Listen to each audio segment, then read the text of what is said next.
morning because I passed out as soon as I ended the game. Yeah. Sure. Extra long Gladius game, you know? Uh-huh. Against highest level orcs in a Tyranid fleet. Thanks. Well, everybody, Merry Christmas, or Merry Belated Christmas, or whatever it is. How's everybody's Christmas? Great. Was good. Got to spend some time with the folks. Nice. Up on their new property. I mean, the house isn't quite finished being built, but it's livable. That's good. Our power went out to your channel. the local area while making Christmas lunch. Oh. Channel switched out of your channel. So everyone in the country area got wiped when I was visiting our grandparents. So I'm assuming Alabama powers are going to get some mean calls. Alrighty. Well, I think we're gonna kind of roll here with a little bit of a smaller crew than usual.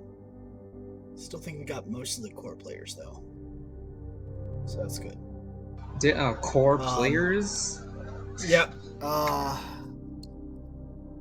think we're still missing Black Templar. He hasn't told me anything. Heard anything from Templar in ages. Legends, so we have no idea what's going on with that. I recommend that all of you guys poke her and ask her, "Are you coming? Are you coming? Are you gonna be here? You're gonna be here?" I can't. Oh, Killjoy? I pissed her off. Why is One Killjoy moment, please. suffering herself playing League of Legends of all? She loves League of Legends. Okay, just let her be. She's happy. As long as she gets the dopamine or serotonin, whichever one it is. Dopamine. What's serotonin? No idea. It's another neurotransmitter that does a number of different things for the body. Oh god. Beat brute brain work. But yeah. I am kind of recovering from a 2-day drinking binge. But yeah.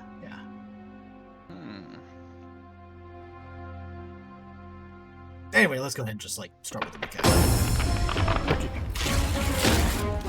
Can anyone tell me what was happening last time?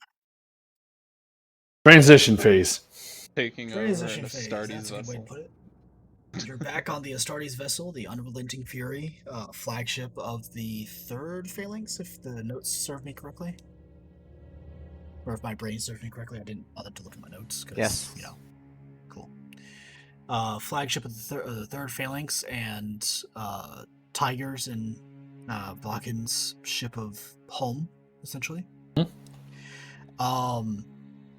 You guys were on there as it was getting ready to make for its maniple point and translation into warp space for its warp excursion to the planet of what, people? Wasteland. Wasteland, yeah.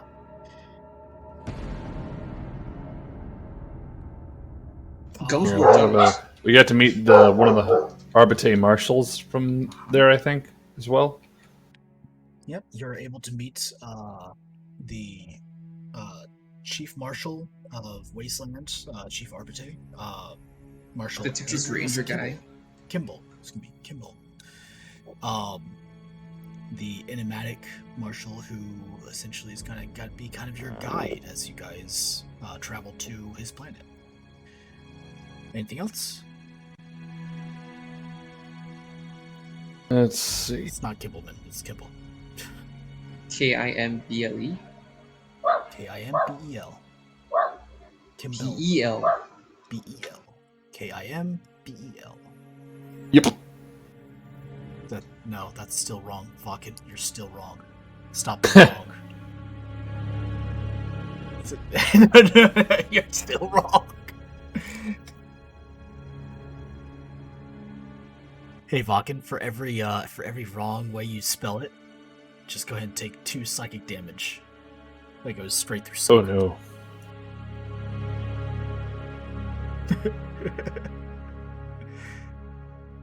Would you like to continue? Okay. That's another 2. Is it not how you spell Kimballman? Anyway, so, gentlemen, are we all ready?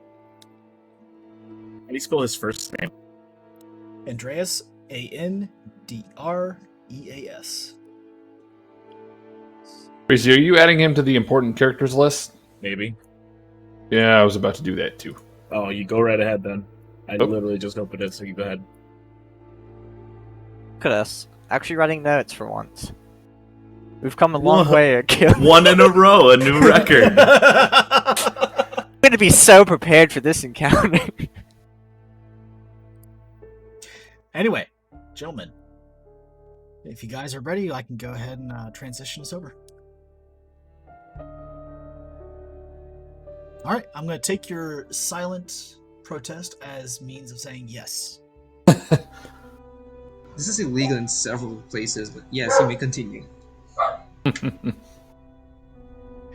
As we left off last time, the Unrelenting Fury had just, in its two escort frigates, had just reached its mandible point. The shutters had been drawn, and it began to make its translation into warp. All of you feel the lurching as it begins its faster light travel, entering a realm that is far beyond the comprehension of mere mortals. I will leave you all to your own devices, as you are basically all on the command deck, watching as the shutters had been basically closed, and watching as the ship begins its warp travel.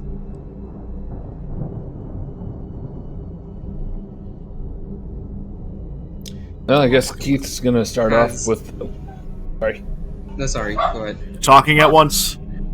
Anyway, Keith kind of starts off with instructing his new comrade on basically how the squad works, pointing out who does what, why the heck Frank's carrying a body pillow, and or you.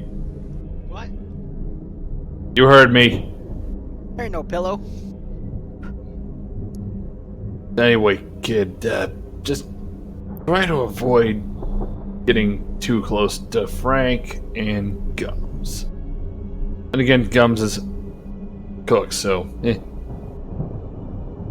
makes up for it. All right. Oh, wait, did I not pull you guys over? Oops. There we go. Much better.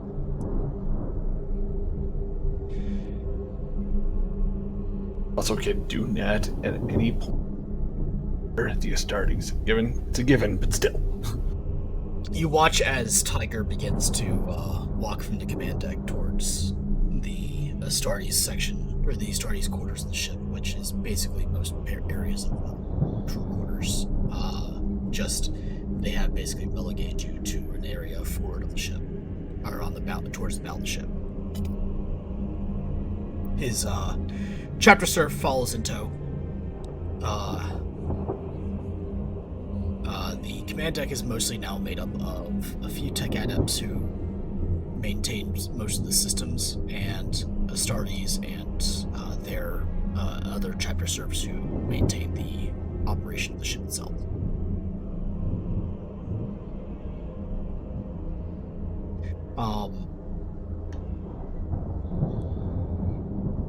Anybody else? Or I'm just going to start randomly going down the line. So Gums is recovered from his exercise, right? This is Last we picked up, I think Patiog was treating you, but Even ice. yeah, like it was water. treating in air quotes. Yeah. So how long was that? Just to remind me. Literally takes about 3 minutes, and then you were all welcome. 3 minutes ago. That was like 3 minutes of treatment and like 10 minutes to get to the command deck of the ship, and then like a couple of seconds as the ship makes translation. I basically just all moved you over to one area so that you could actually interact with each other. Mm-hmm. Yep. So Gums, Gums is patting himself down with, I believe, was ice that he was given,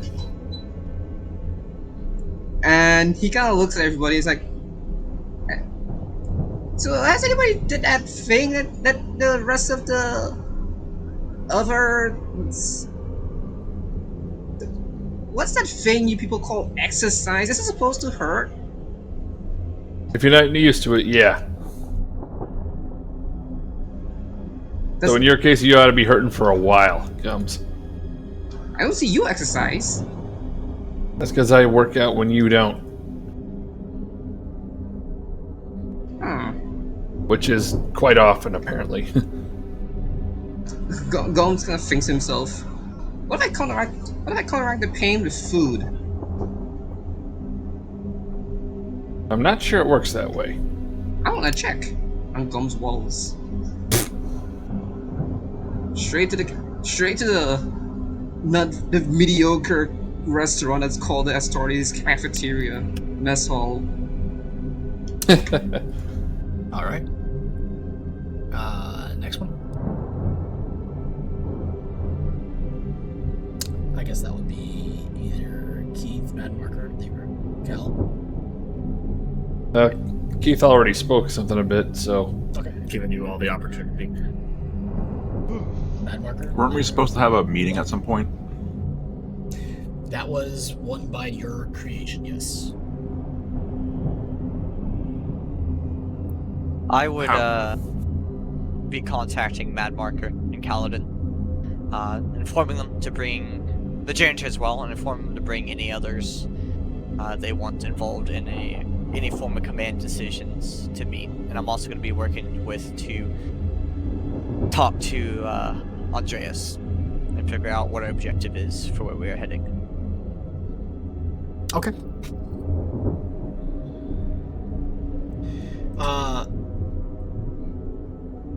Andreas responds with text only. Very well. Name the time and place. And that's all you got from him. Cal, Marker, I'll let you guys respond however you choose. On my way.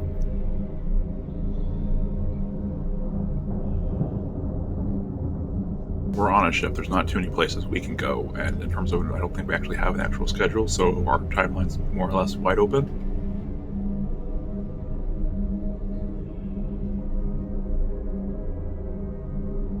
Those are just the command staff, quote unquote.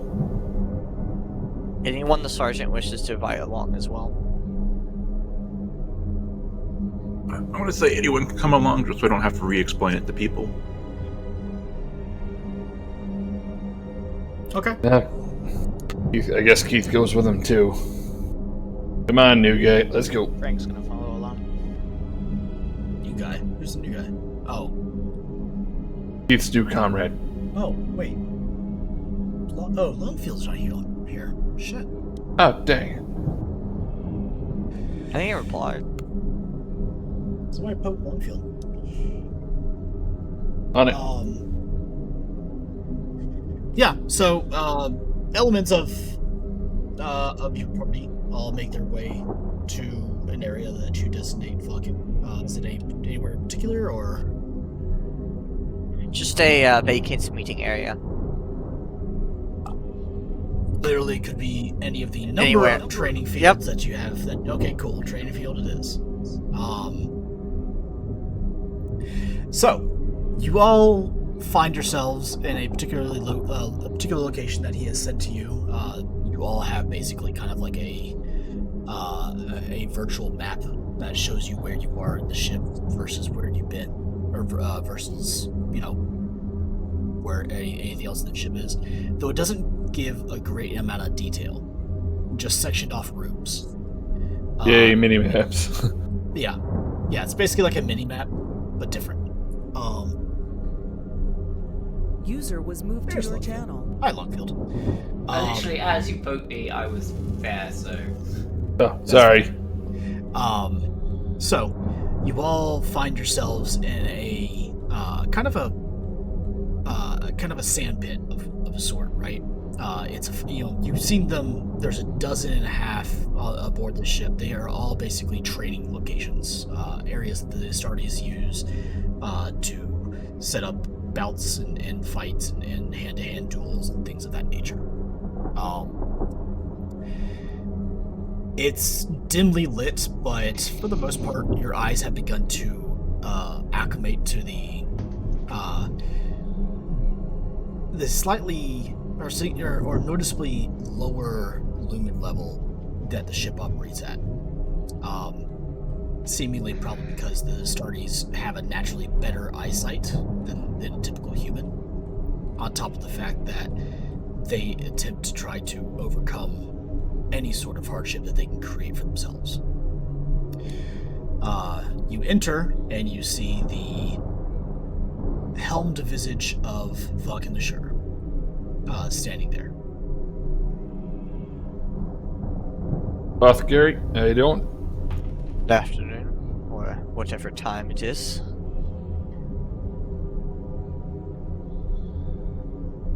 So if you'll pardon my asking, what exactly was the meeting here for again? I know that you said something about involving command staff and whatnot. We are here to figure out what our objectives shall be, and to figure out and decide upon the actions which will be taken upon this vessel in your transit. Like what the support staff are going to be doing here, or what? To decide. Wrong channel, Achilles. Oops, sorry. To decide upon how you shall train in these months. To make sure you are ready for the type of land we shall set foot upon. As you're aware, or I'm aware, many of you come from Cadia, some from elsewhere.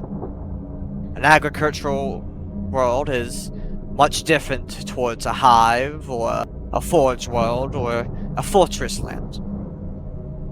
As such, I believe it is proper that we understand what we shall face, and be prepared for the coming days.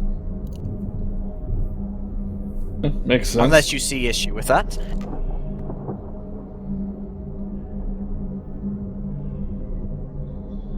I think that's a great idea. Yeah, I need to familiarize myself with the terrain and topography as well. Being the new squad scout, I guess. Probably better I learn how to work with it. You guardsmen are not alone in this training as well. I have talked with the Reclusiarch, and we will be involving you with our exercises as well. Huh? Although you will not have the same equipment nor genetic capability as us, I expect each of you to be able to follow us and understand what we are doing. If by that you mean follow basic instruction, then I Formations, think so. tactics, and the such. Right now, we are like oil and water. We may be in the same container, but we do not connect. There will always be a thin line between the oil and the water, but I expect us to combine more so than we are now. Yeah, I suppose. The question here is, what do you have in mind to start with?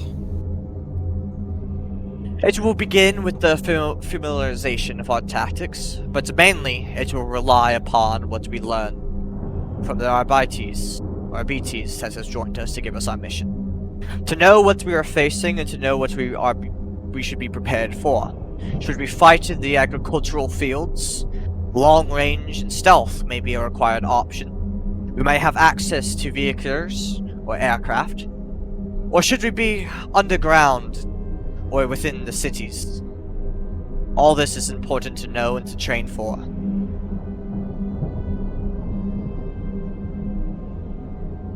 As well, this shall give time for our new companions, the Ogren and the Janitor, to get accompanied with the squad. I With last combat and last actions, I assume you are aware of which they are capable.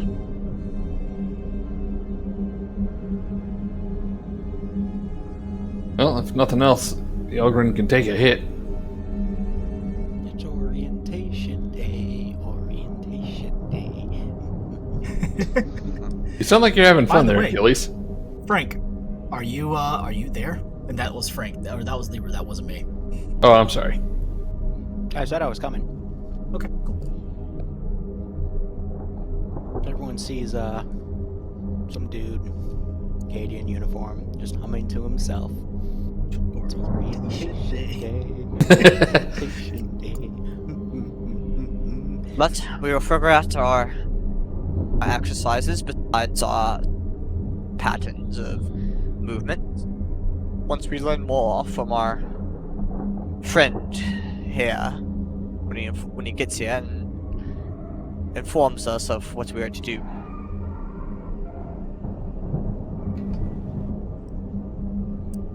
Oh, this is the guy with the weird hat, right? This is the guy Saw him that earlier. could do a smiley face with a bolt gun at the range, too. Oh, did he? I was Yep. paying attention to that. Well, that's nothing new for you, Frank. Well, put it simply, did he have a pillow with him? Fine pillow. Did he have a pillow? Yes or no? Did he have a pillow with him? Frank, you realize that we're talking about... Like, you have I remember you saying you had multiple definitions of pillow. True. But my simple point was you were supposed to say no, and then I'm gonna say, oh yeah, well that's why I didn't pay attention, doy. Always get thrown for a loop when you actually make sense. So this agricultural world thing, like, what do they grow? It is true. What do they grow? I am planning to garner that information from our Orbites, as well as Imperial logs once we are ready for that. Is the Marshal with us, Achilles? No, you don't see him around. Just thought I'd check. But while we are raging, Sergeant, Yeah. I'm going to be working with you and going over our standard formations within the Astartes. One that me and the Reclusiarch commonly manage, and one we are hoping for you to be prepared for.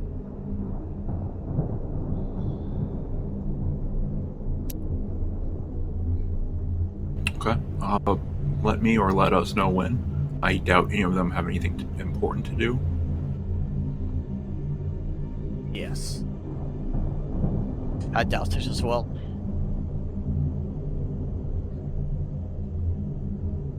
Actually, I was gonna go to the range and change with my graviton. Oh yeah, right. Never mind. All right, Frank. We'll figure something fine. out. Can you hear it?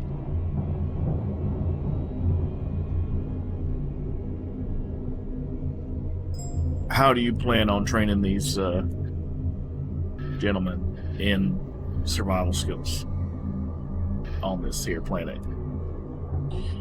I'm hoping for the finer details to be hammered out once we learn the type of territory, the type of architecture, and the type of terrain we'll be fighting upon. Should we be fighting in lowlands and open fields, cover will be a concern.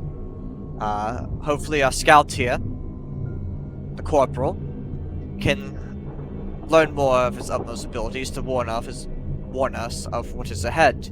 Should it be open skies and unhindered, the use of your Valkyrie, for example, within our squad formations, might be valuable with close support. But I'm hoping that we are able to understand each of our capabilities within the squad and utilize our properties and our tactics and our arms to a better level of union. As you guys sit there and begin kind of your planning session, a figure begins to walk in. The light behind him is a little bit brighter than the light that you guys are in right now, so his features are completely covered. But he does wear a Stetson that can be outlined pretty well as a long riding cloak or coat. Excuse me. He is also carrying a large bag at his side. He looks over. Marshal? Howdy, boys. So, my lord, Astartes, what did you have in mind? If you have informed, or the Prabak has informed the Ecclesiarch of what we are to do, it has not made it my way, and I believe instead of getting it by word of mouth from them, I hear it from you, and more on the details of aspects that are required to get these men ready and trained for what is ahead. If you are able to disclose that information. I am. I have been provided with the details that you are allowed to hear, as well as the fact that I have been told that this particular brand of Astra Militarum folk are hereby granted clearance to know of anything that revolves around, I believe his parlance was warp shit.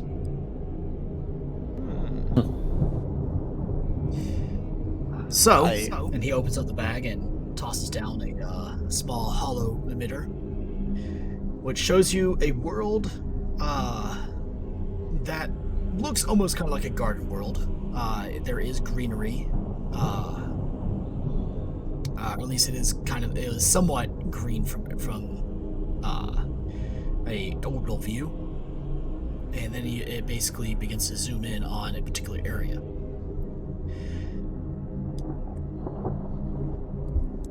This is the primary capital of the world, known as Gravestone.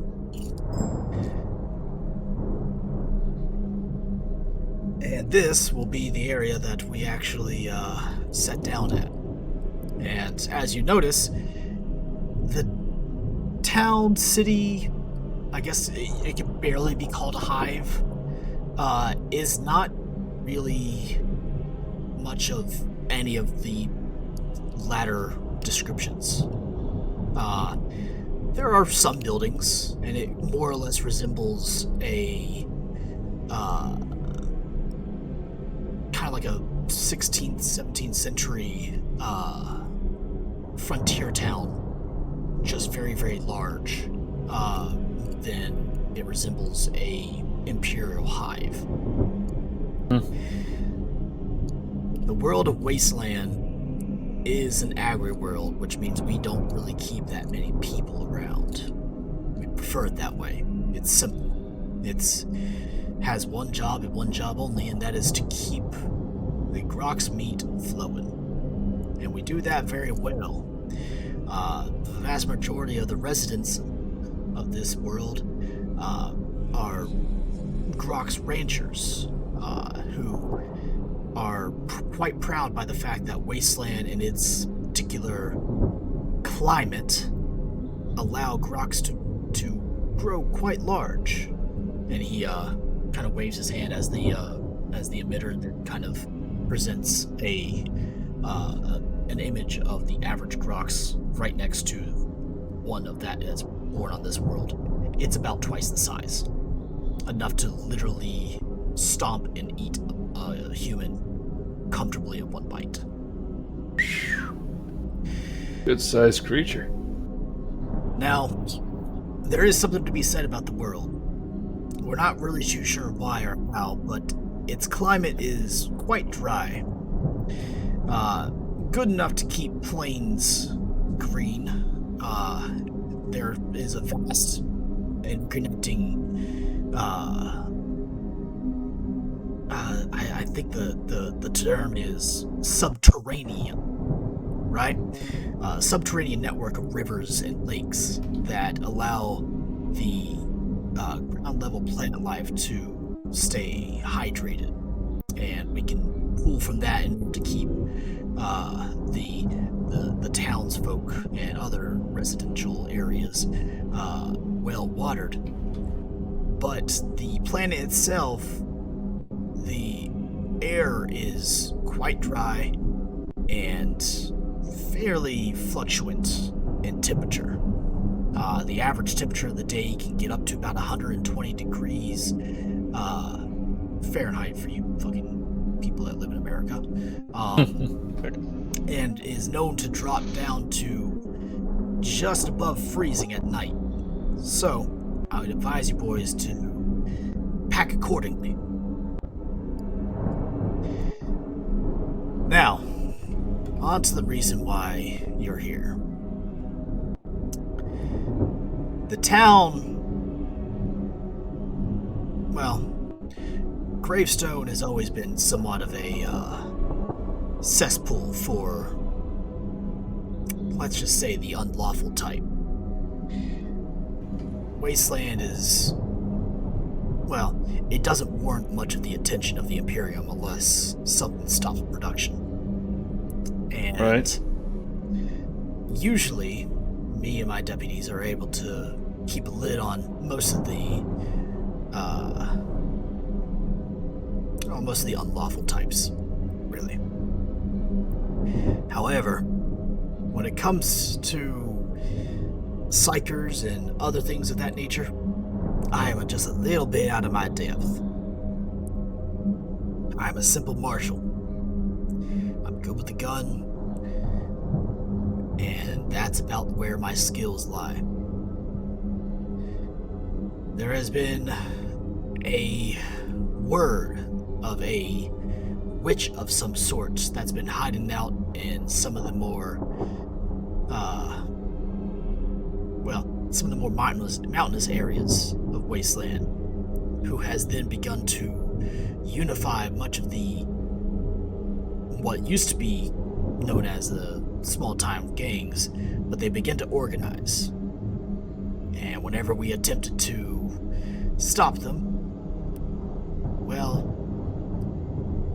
and he just kind of like waves his hand, and you see a picture, kind of like a crime scene photo, where essentially there's just two puddles of slightly iridescent liquid on the ground being absorbed into the ground slowly, but you can tell by just a flutter of clothes that are also laying next to the puddles. These were probably two of his deputies that had just been literally melted. Yes, whatever it is, it's nasty. Yeah. Suffice to say, I'm a little bit out of my depth here, boys, so I kind of use your help on this. Achilles, would I have any kind of dealings with anything similar to this, from being from more Western style? Dealings. This is you can attest this to the same kind of some of the same psycho powers that you have seen other psychers in your past do. Gotcha. Particularly Molten Beam is what I was really referring to.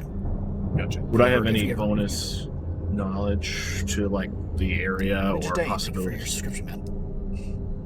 Sorry. What was the name of the person? Ninja Dane. That just Ninja Dane, thank you so much. You're a great guy. I appreciate you. I know I'm amazing, but I really appreciate you so much. So thank you. Do I have any kind of background knowledge about like the air, like how the functionalities of this place would work, like how the possibility of this could even happen? Are you asking as a player, or are you asking as a character? Both. As a player, would my character know anything extra based on dealings with towns like this in the past? Agri-worlds vary from kind of rancher-style towns, rancher-style worlds to literally nothing but global farms, right? And they can vary from being like actual like central hives that are then just that are just basically housing portals for a workforce that works on planet-sized plantations, to places like this. I've taken a little bit of parlance to turn this into kind of a Wild Wild West area. But if you would like, Kaladin, go ahead and roll me Common Lore Imperium.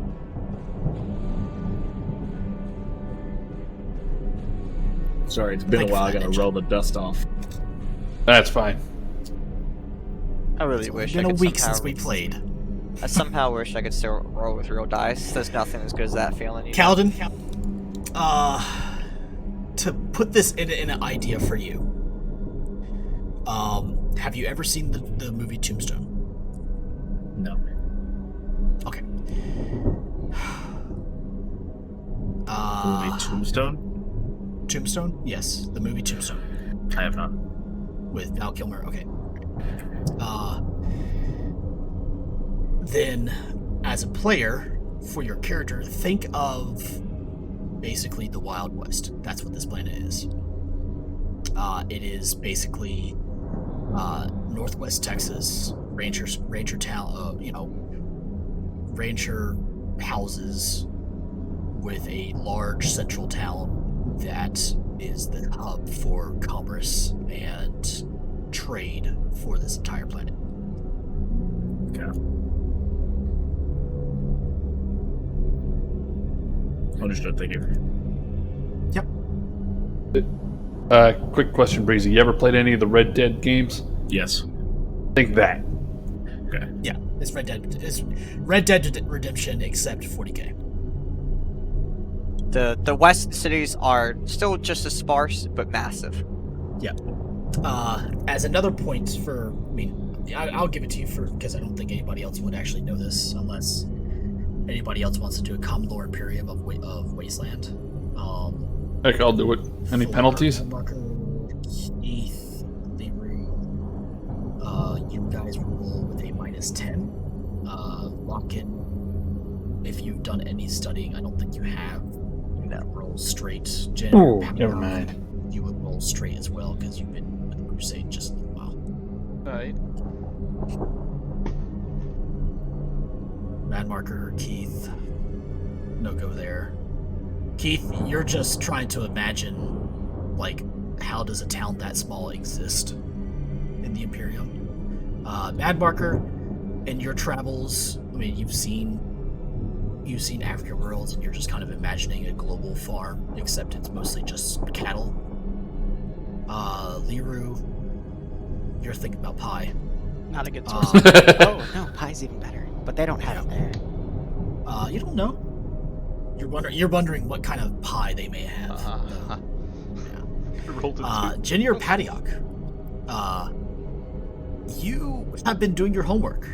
You understand that this town is, like I said, the central trade hub for the entirety of this world. You also know that this is the world that is the farthest from the.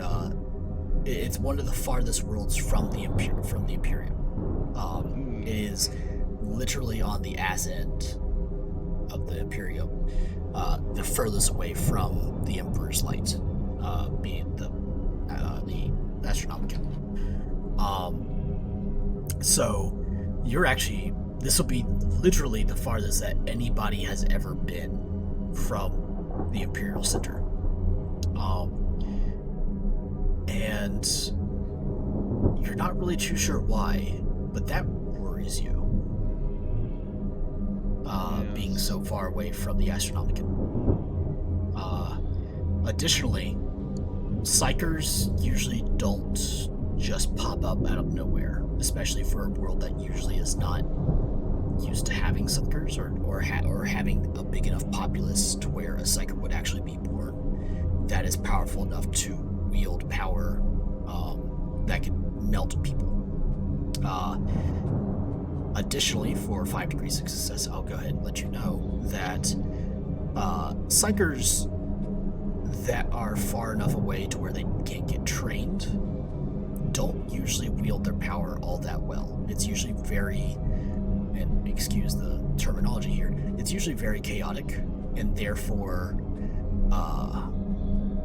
it's not where they can literally control their power to kill 3 people. It's usually, I've just killed an entire populace, and that's what alerts the Imperium to their presence. This is something worse. Sounds like it's whoever it is has experience in using their powers, and it's not just a random occurrence. Precisely. Did the That's deaths concerning? Did the deaths look targeted or random? Roll me a scrutiny check. Pretty good question. I'll give you a +10 for that.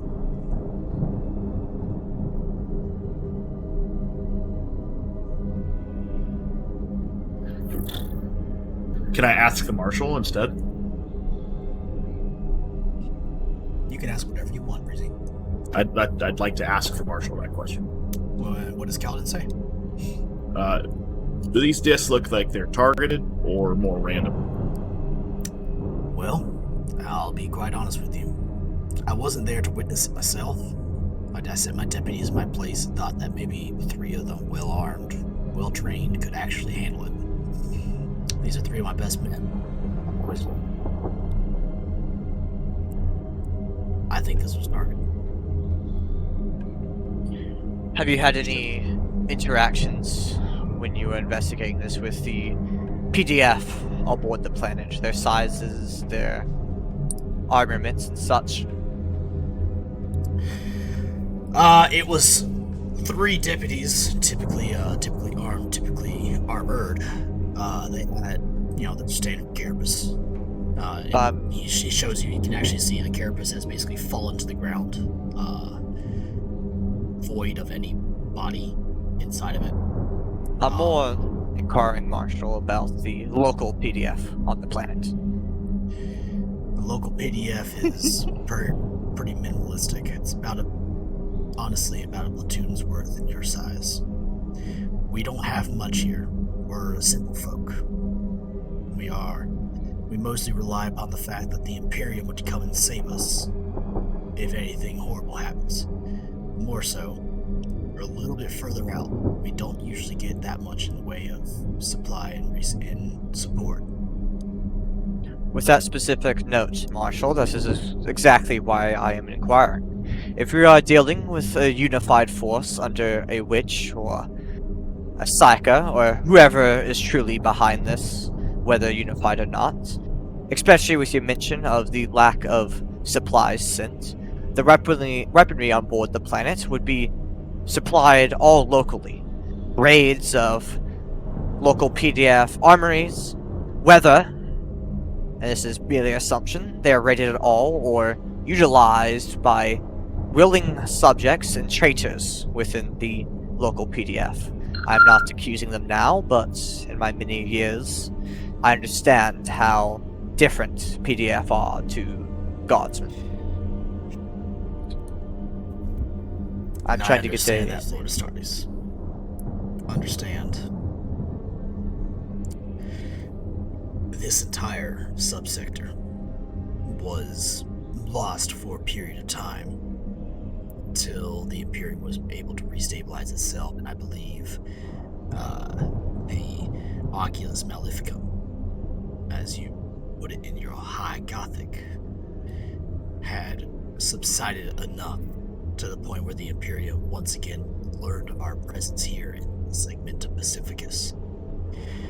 I may be a simple man, Lord Astartes, but I am not an uneducated man. We have been lost for quite some time. We have little in the way to protect ourselves. We rely upon the subsector's governance to protect us, given our crucial nature. When you mention lost, are you merely speaking of the light of the Imperium and of Imperial subjects? Or roll me a common lore Imperium. Plus 20. You're part of the Crusade.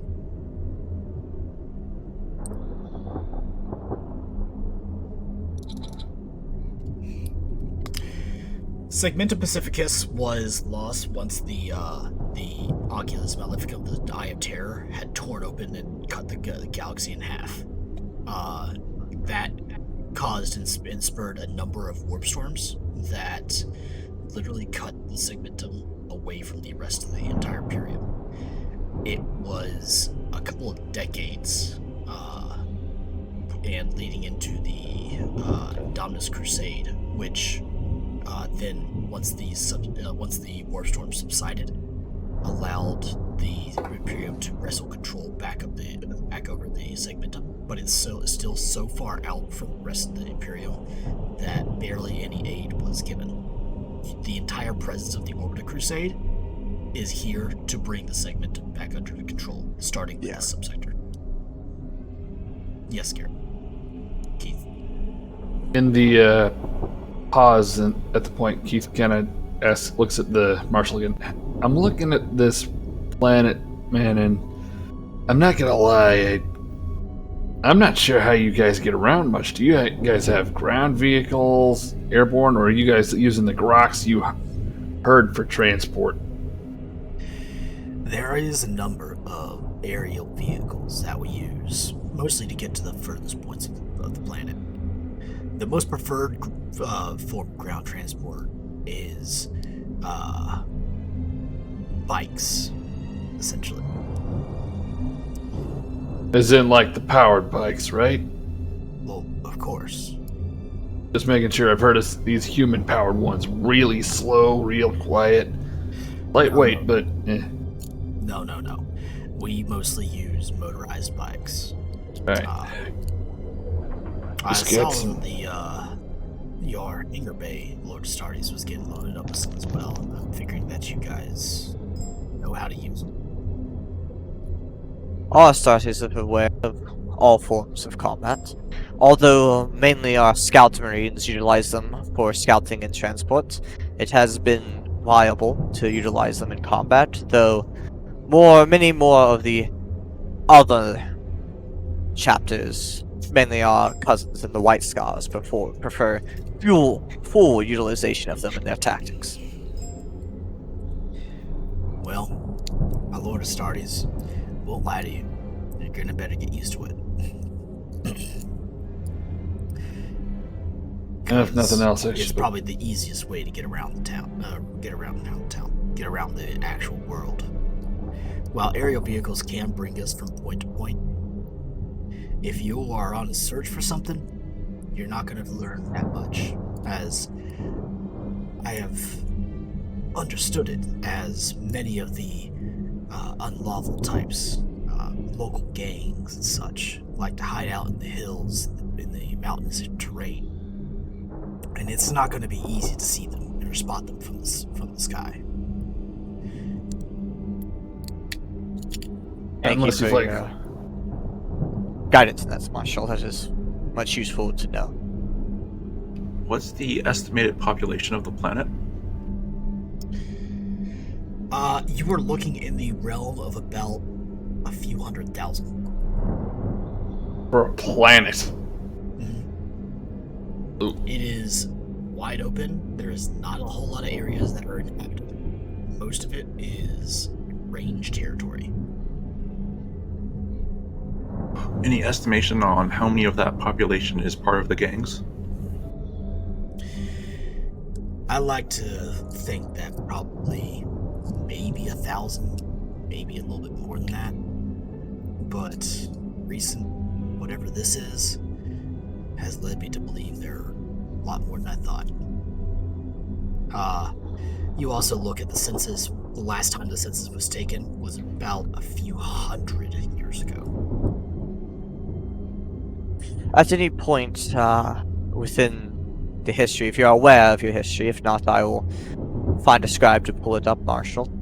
Were there any forces ever stationed on the planet, whether before becoming an agriculture world or after, of Imperial Guard regiments or Imperial Army regiments? If you're aware. If not, this is fine. Truthfully, my Lord Astartes, I do not have that information for you. What I can say was, I do believe most of that information is in our town hall, and our particular administratum fellows deal with that.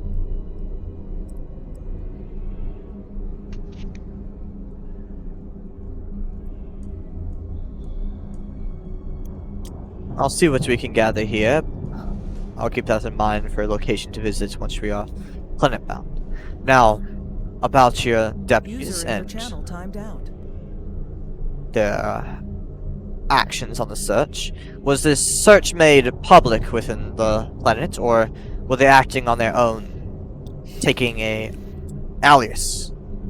They As were source. acting on my orders, Lord Stargus. I'm aware, but towards the planet, local inhabitants, were they aware of this search, or was it more not undercover? at all. There would not have been much time for that.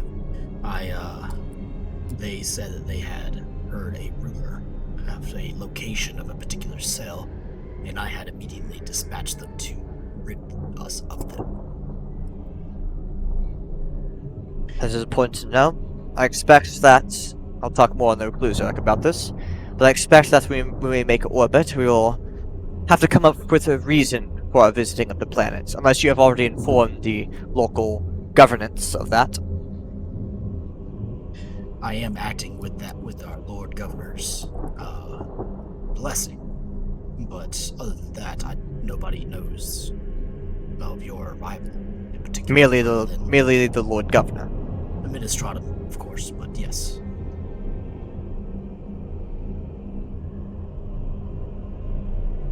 Keep that information privy to yourself and the personnel that requires. Your Lord Governor already knows, and there's no changing that, and nor do I care to hide it from him. But from the local personnel, we will not be here to search, but we will be here for other reasons. Preferably something that gives us more anonymous authority. Have there ever been any in your history? I know you've mentioned you do not get looked upon often by Imperial governance, but at times of tithe collection, has there ever been members who survey the planet? Check your fields and production and the sort? Most of the Administratum does not trouble themselves with the particulars of the production, other than what it actually yields. Hey, wake up. As we have always been within the realm of acceptable for our particular tithe. Provide food before providing manpower, I see. Yes. Well, yes, we don't have much in the way of manpower, as you see. Our tithe is predominantly consisting of our production of food. Is it possible for you to work with your Lord Governor and fudge the numbers, per se, for the local personnel and inform them of us being a Imperial detachment, merely checking on the fields and the production?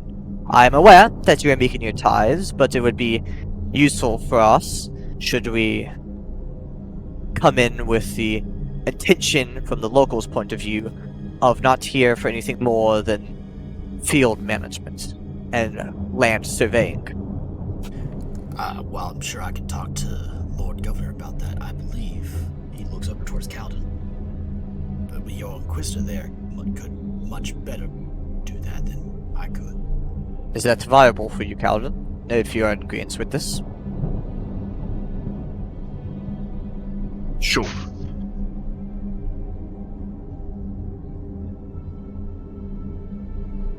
I'll leave that to your discretion and your capabilities. Your management within the Imperial personnel comes at a different level than mine, if you understand. Of course.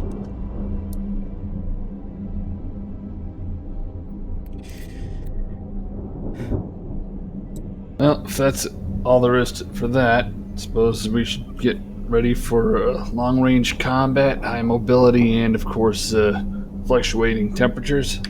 You are. How large is the mountainous area? As you can see it from the hollow middle, it is expansive. It makes up a great deal of the planet, separating different sections and such. Like, it's basically great swaths of plains separated by mountains that seem to kind of intertwine throughout most of the planet. Again, think of like basically a Wild West movie. Monument Canyon and such.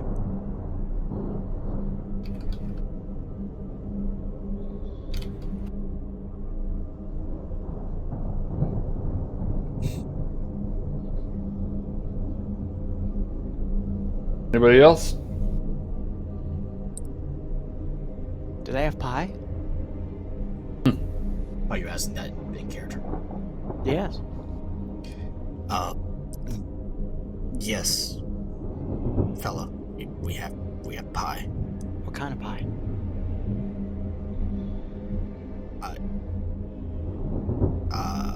He looks towards somebody else.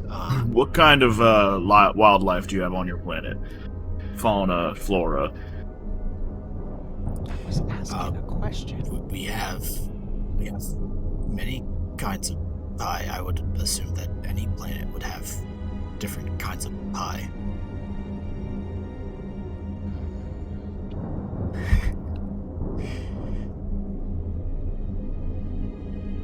Thank you for now, As Marshall. for flora and fauna, flora is mostly just grasslands, honestly. There are some wheat and barley being grown, mostly to sustain the herds. In terms of fauna, we have a number of different kind of creatures. And he kind of like taps a couple things on his data slate, and you see there's a canine-looking creature that has 6 legs, but like almost like saber-tooth style teeth.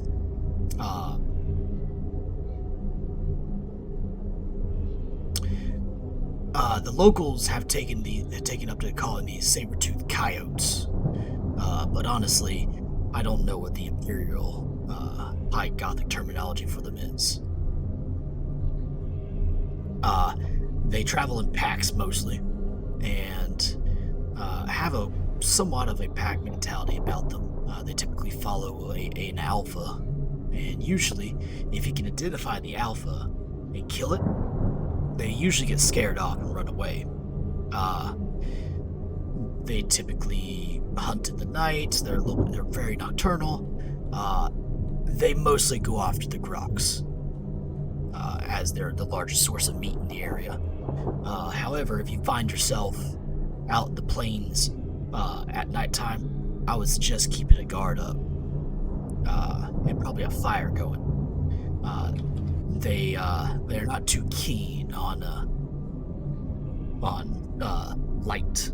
It seems to hurt their eyes, but the light goes out. Best to have a firearm nearby, because they'll probably find you. Understood.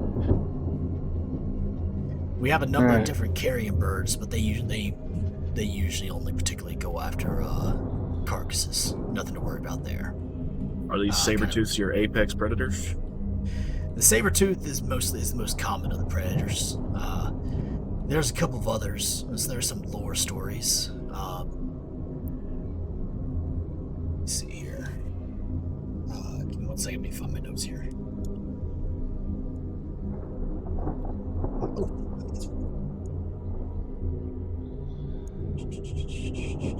If you prefer to send them to me, I'll read them at my own leisure as well.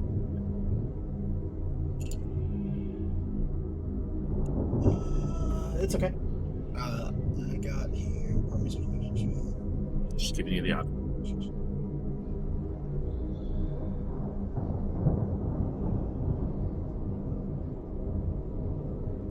There's a couple of other creatures. There is a story of a monster that tends to also hunt at night during full moons. Now, there has been no substantiation to this, and this is a story that's more or less passed down over the course of many, many, many hundreds of years. Pretty much since, I'm almost sure since pretty much the town's conception. But there is this tale told by some of the older folk of Roxas that are literally bitten in half a single bite. Ugh. Something of a large, horrible creature. Claws the size of a man's torso. They call it some sort of a bipedal creature, but no one's ever seen anything of it. I wouldn't put too much parlance to that. Well, it still sounds like something dangerous, so I guess we'll just keep an eye out for it.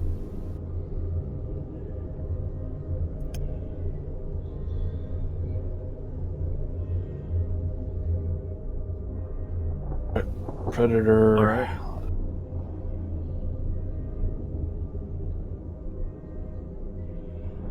Yeah, something tells me I'm gonna need to put that inner lining on the chameleon cloak.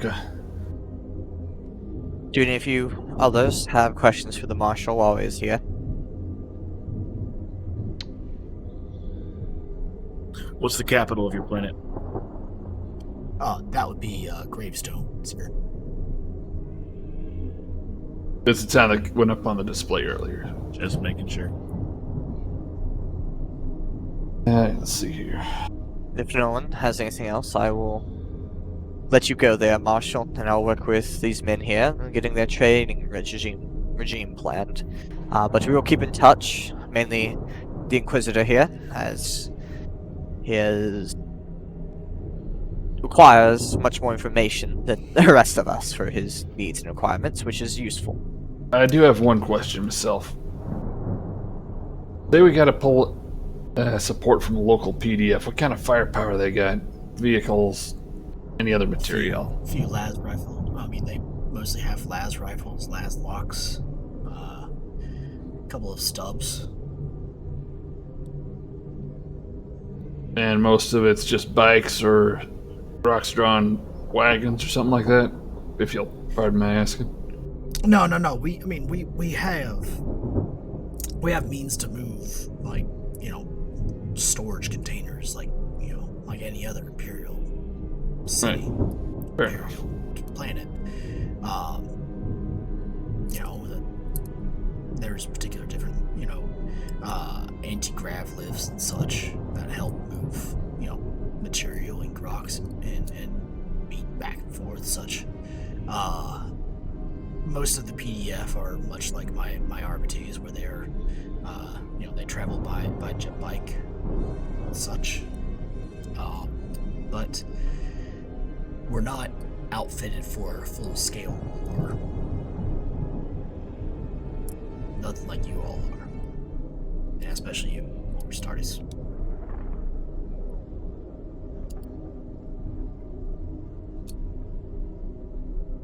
Alright, so you have biggest... We're a simple folk.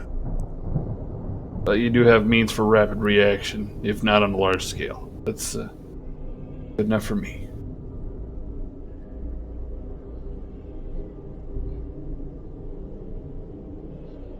Anybody else? How intense is the sun on your planet? Sorry? How intense is the sun on your planet? Well, it often gets anywhere up from 120 degrees during the daytime. There is no humidity, so it's just basically a dry heat. And unfortunately, because the humidity is so low, it does tend to get down close to freezing at night. So in comparison to... of course. But in comparison to direct sunlight versus the shade, what would be the degree difference? Well, in the shade, you can usually cut that by about 10 to 20 degrees, depending on wind and such. Thank you. It's a very intelligent question there. Now Frank has his moments. And they're getting more common every day. I was actually referring to that as a GM.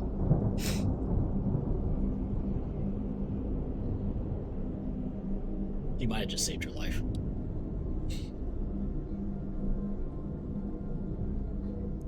Well, you see, if it's too hot, I need to know whether or not to rest the pie on the windowsill, exposed to the sun, or in the shade under the tree.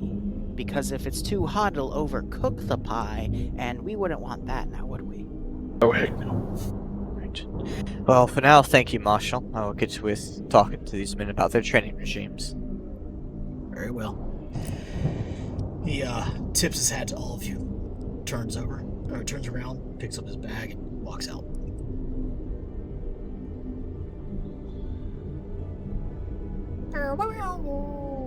Right. So, Sergeant, I have 4 themes of training for us to exercise upon. The first one is just our basic squad tactics and integrating it with our formations that the Adeptus Astartes follow. Our routines of bounding, of shield walls, and combined arms of ranged and melee within one form of combat. Besides that, the rest are based upon what we have heard from the Marshal. First is climbing training. He mentioned the mountains as being a prime suspect location for where this witch is located. And furthermore, he mentioned how aircraft would not be viable in seeing these locations, presumably some form of tunnel system or cave entry, or just hiding within the valleys. As such, and even more so being an agriculture world, I do not expect any form of easy entrance upon the heights of these mountainous terrain. We must be prepared to climb many great heights, understand what equipment to use, and how to utilize our stamina as to not be over-encumbered and hampered when it comes to combat. Do you find that viable as one of the genres, Sergeant? Are you talking about using a grapnel in line or something more manual like an actual rope or hand climbing? Both. Mainly utilizing what we can carry. But preparations for any manner is something. Climbing, that is something more on the lower level of the importance of the rest of the trainings, but it is something to keep in mind. The second is ranged engagements. Majority of our engagements have been upon hive cities or forge worlds.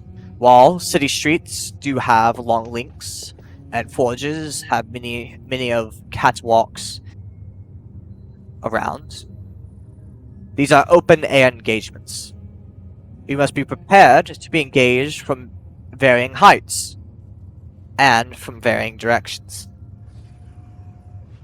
Unlike the safety that walls would provide in the laboratories as we raided them, any direction or any area is where these forces may appear from. More so, being the rabble, such as the unlawful. These are not going to be obvious enemies. Unless they have fallen into cultic activity, which is viable, it might be likely that we will be facing engagements similar to if any of you have ever fought rebels. They may not have any form of coherence in their dress, form of coherence in their weaponry.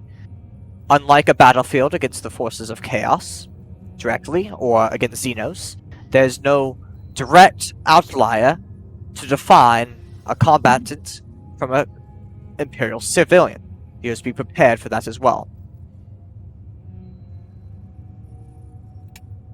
The fourth and the last one involves learning how to drive transport vehicles.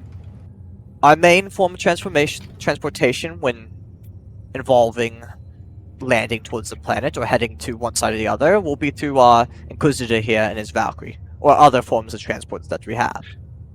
But when we are moving our way ourselves through the mountainsides or across the ranches, utilizing a quick and simple vehicle such as a bike would be viable. And although I do not expect everyone here to learn how to utilize them, such as the Algren or the Ratling being a driver, I expect all of us should be able to understand how it is utilized and be able to at least move it, if you understand. Those are the 4 genres I have for our training regime, and we can hammer out the details in our due time of what it involves, if that is fine with you, Sergeant. If there's anything you wish to add for your men? It sounds good to me. I think some of those could probably be combined. We should definitely, with vehicles, we definitely need to work on driving, but we should also focus on ranged combat with vehicles as well, because I imagine most of us are fairly rusty in that regard. I'm not, correction on that. I'm not saying that we work on them individually. I'm expecting us to combine them all in the end, but it is different aspects that we have to be prepared for with the terrain we are engaging on. How large are the training areas on the ship? They are able to accomplish whatever you need. We have trained, and Astartes of all Astartes vessels are prepared for all form of training environments. If you require underwater scenarios or zero gravity, they are prepared as well. Short, close kill zones and kill houses are able to be set up, as well as long engagements. Many of the scout training involves such of these things, including stealth. As such, long-range areas are prepared. Whatever you require, Mad Marker, it is viable. I imagine it will mostly require a long-ranged area and then something to climb on as well. I'll inform those in charge of the training areas on what to prepare, and it can be done whenever required. For you, Inquisitor, it is something I mentioned that I wish for everyone here to be understand in that purpose. When it comes to an unlawful territory at this, civilians should not be looked upon with easiness in the eyes, but with possible danger. As such, I do not wish to ruffle up the feathers of all the forces that we are searching for. Unlike our past actions, and where we entered through finding what we acquired through force and through means of power, such as stating us as being under the Primarch, I hope in this time that we do it upon another way. The idea I had in mind was possibly pretending that the Planeteer has been low on its tithes, and an Imperial Guard force was sent along with an Inquisitor, which we so happen to have here at Caledon, to investigate the land and make sure that there's no mispurposeful reasons in falling on the tithes, and making sure that all production is up to tip-top state. This will allow us free access to explore the planet and investigate all areas requireable. With the mention of stories of wildlife, it might also be viable to pretend of a foe upon the planet being in the natural wildlife kind. Being a creature, as you saw the story was passed around, and being able to claw Groxes in half. And that we are here with more formal reports of its existence, and are here to help the local forces with only wildlife extermination and not inspection of them themselves.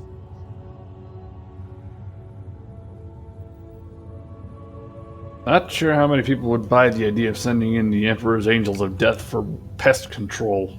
Apothecary. These are local forces. I do not expect them to believe us fully, but I do not wish for them to know of our true intentions of we are here to hunt them.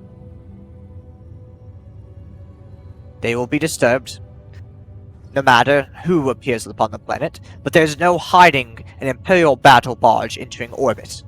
That is something that we cannot hide. But our true intentions are something we can. One thing you asked, Exorcist, about the local forces was important. I'm glad you did. But not the reason of asking the local PDF to support us. With a lawless and sparse territory as this, I cannot trust them, as I do you, and our Imperial Guard forces aboard this vessel. Many cultists and renegade forces acquire their weaponry from previous Imperial stashes, or from the PDF forces, whether, as I mentioned, raids of the storage, or if the forces themselves are giving them weapons of their own volition. It is why I wish to research, and you have much of knowledge, Janitor, with your previous research, and I'd love if you could support me in this as well. But figuring out if there were any wars fought for or on this planet, if there are any Imperial Guard stashes, or what mountains are usually known for, bastions of defense located within them. Most rabble and unlawless cultists in territory of renegades do not make their own defenses. They utilize the great work of the Imperium in their mischieving ways, if you understand.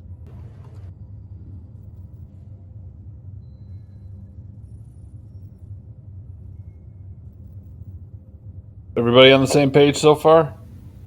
By the way, the hollow imager is still there. This is what you see. Can we zoom out of that hollow imager? How many other planets are in that system? You're in the subsector, so there's about a dozen and a half. What's the closest one to that planet, other than the planet? Orbita Primaris is the closest, in terms of the station of its orbit. What if we got into position around Orbita Primaris, hid behind the planet? Yeah, it's a big jump. Is it a big jump? Okay. Yeah. Never mind. Think of this as like the Pluto for the planets. Orbita Primaris is kind of like the center point, but due to the way that the orbits synchronize, Orbita Primaris, the capital of the subsector, is the only one that gets closest to this planet.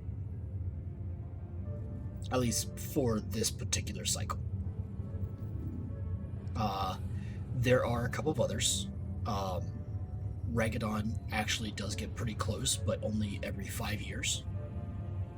And then another planet that you guys have not learned of yet could get closer, but you don't know about it yet, so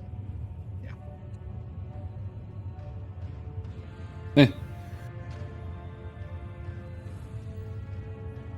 Gotcha. Okay, so that would work. Yeah, it's based upon every single orbit that's going on. Primaris would be the closest for only a 4-month jump.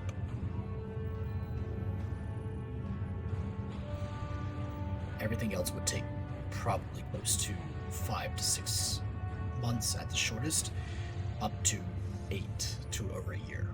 I was thinking jump into a closer planet and hide behind it and then just fly in, but that's not gonna work.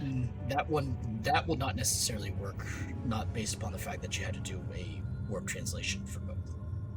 For either way. Gotcha. Not quite the same as Dark Space. Dang it. Yeah. Like you're thinking though. That was pretty clever. Thanks, Star Trek. Alright, cool. Yeah, that's all I got. Well, with that, we shall be prepared for your training exercises, and we'll do so.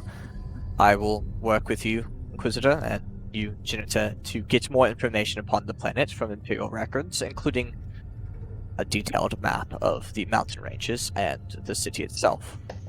I believe our first action when planetside, which we can decide more upon once we get closer to our destination, is to land at the city and check the records of the archives there.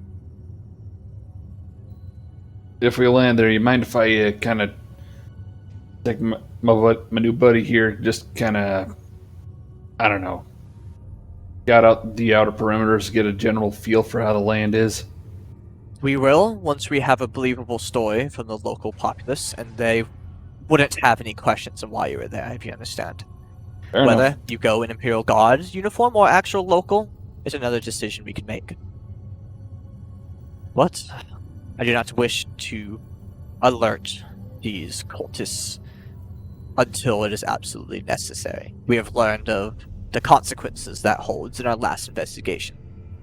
The failure to capture the janitor, or the Major's biologist, is freshest on our minds, is it not?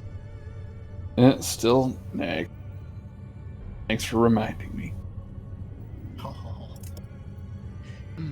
will be sure to study all I can about the world before we arrive.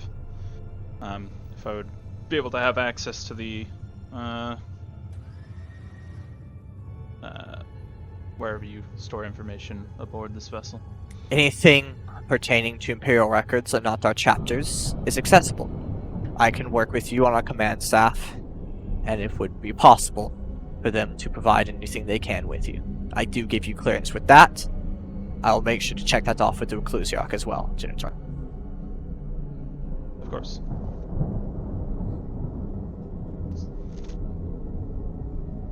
I expect our main piece in this initial investigation will be you, Inquisitor. I hope you steel yourself for it.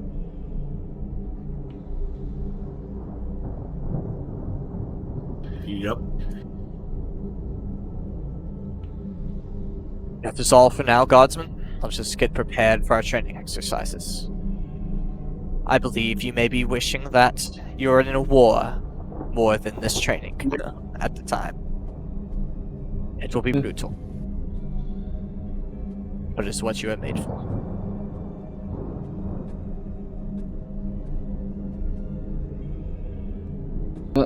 If that's the case, if that's all there is, it's time we both all get our gear. Any idea? Got a specific place picked out?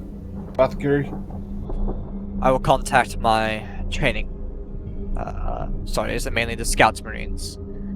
If you wish, as a scout, you work more closely with them, and they can impart some wisdom upon you. I'd appreciate it. Dang, now I'm starting to talk like the Marshal. Sorry. Nah. We'll just go now and get prepared. These 2 months ahead of us, make them count. Alrighty. To whoever wishes to do this first month, or I guess the first segment of this, please roll me 2d10, please. Is that just one person or everyone? No, just one person. It's the group. 5 and 3. Righty. The ship explodes. Ship blows Oh, up and 3. nothing I'm to sorry. do. Everything to say. You guys Engine get power thrown goes out out. of warp and immediately are attacked by Chaos Space Marines. You all die. Who said we die? It's a battle barge, brother. No scope. It's Chaos Marines. Yeah, right. No. Thankfully, though, let's see. Let's do some rolls for your navigators. Please don't drop out a warp in a star. Please don't drop out a warp in a star. No, actually, the Astartes actually have usually very incredibly good navigators, as they like get some of the first picks and stuff like that. Oh yeah. For obvious reasons, too. Yeah. Yeah. No, you guys actually, you guys maintain your course, and let's see.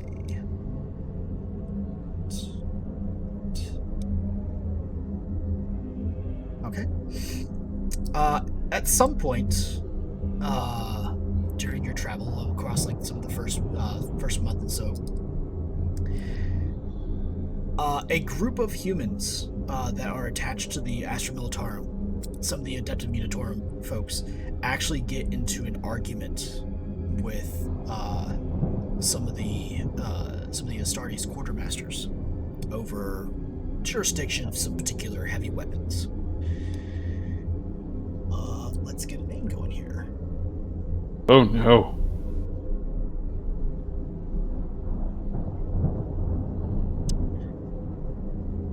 We're gonna have to fight the Astartes over guns, aren't we? Okay. For your guys' records.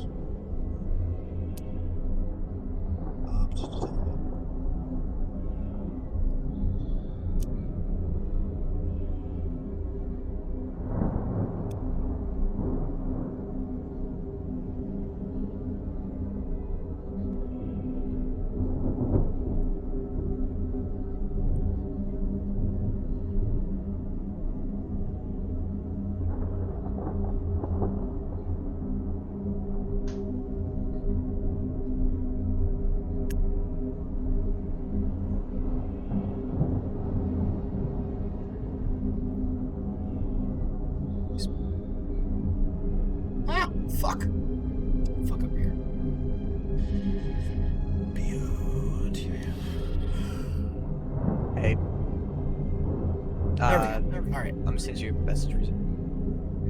All right. Whoever wishes to attempt to stop this from happening, as the argument is becoming very heated, very quickly, and the Astartes quartermaster almost looks like he is pretty much at time to kill the human point. I'll do it. Oh boy. You get there, and they're already at shouting pitch. And in the typical Astartes fashion, if you never really gotten a chance to listen to an Astartes unhelmed shouting, the sound can almost reverberate into your chest. Wonderful. Because they are like every part of them is augmented for increased capabilities. And they have Every part? They had to be able to shout over bolter fire, which bolters in their own realm have a 600-meter like area of like I can hear it, as opposed to the typical 300 from other firearms. We're talking about Frank. I appreciate it. I'm just gonna disarm any joke that you have. It's okay. You've got a third arm. I don't have to worry about.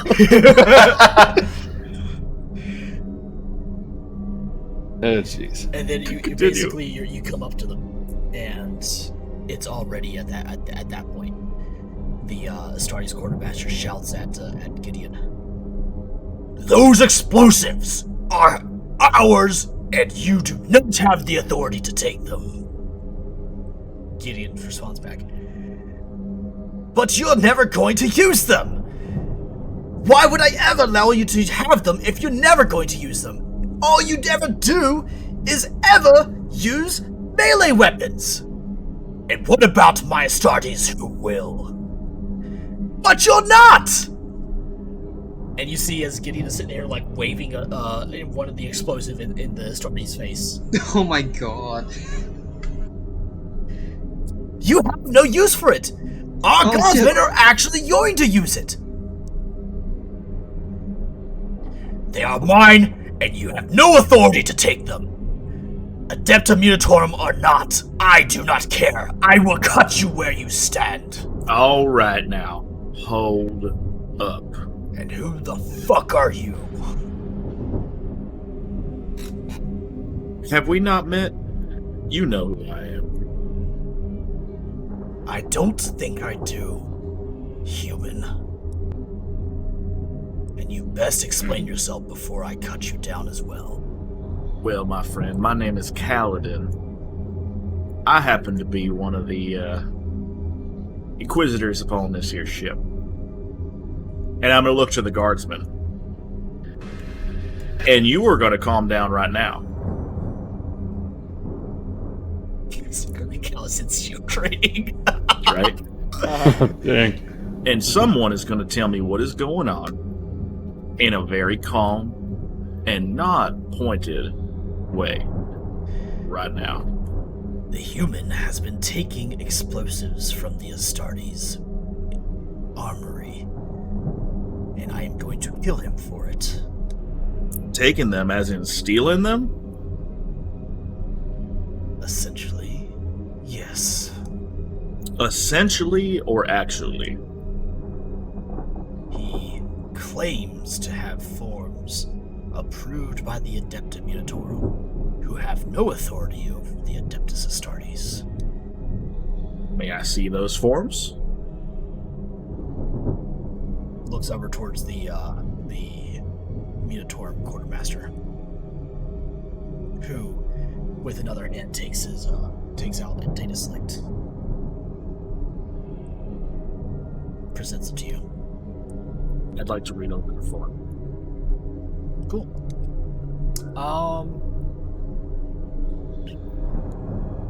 Give me a scrutiny check. Damn it.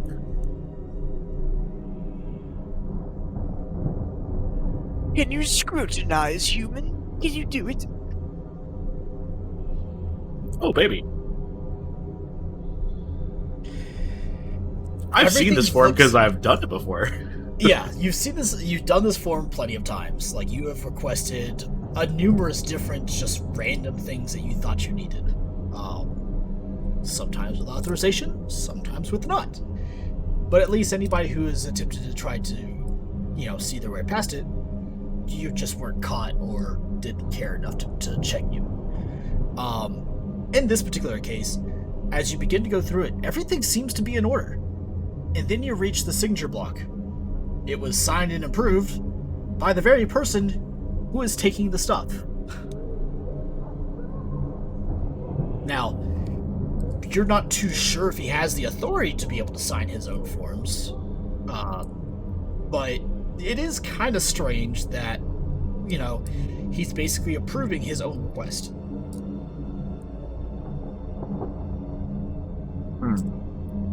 So Pontius is the one. No, Gideon, is the one who's signing his Pontius, own request. by the way. It's Pontius. But Gideon is the Munitorum quartermaster. He's basically using a bureaucratic process to his own... as far as you can see it, he's basically signing his own forms. He's like, well, we need this. And then makes a form for it, and then signs it himself. Now, here's the thing. You don't know if he has that authority or not. It's just, you are not privy to the inner workings of the Adeptus Ministratum, Adeptum Munitorum, or Astra Militarum at large. Okay. But what you can see here, and what you have noticed, is that it has been created, signed, and approved all by Gideon.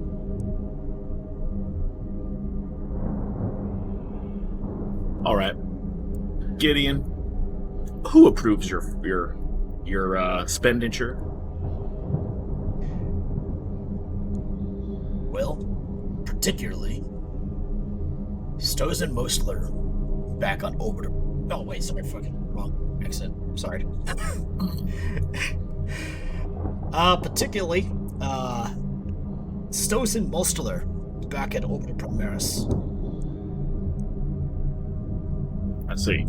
He's typically the individual who's over most of those approvals. However, we're not going to be able to contact him in about 5 months. That's right. So when you can't get in contact with him, who do you get confirmation from? Well, that's the thing. I'm usually reporting directly to him. That sure is great, but when you can't, what do you do?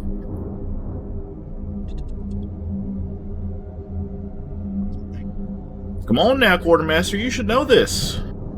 I have no one to report to.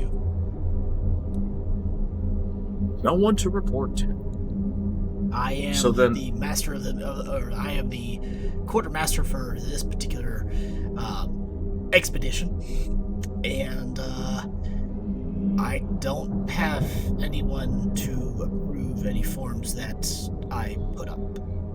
Let's see. So how did this form get approved? Well, I approved it. You approved it?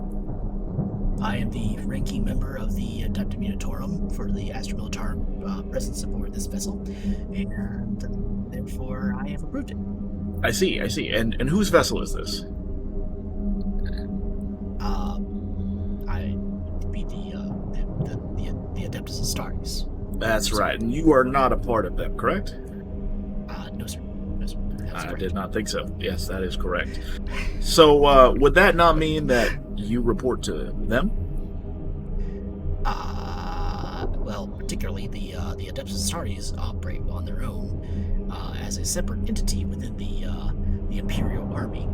I see, but you are on their ship, is that not correct? Yes, sir.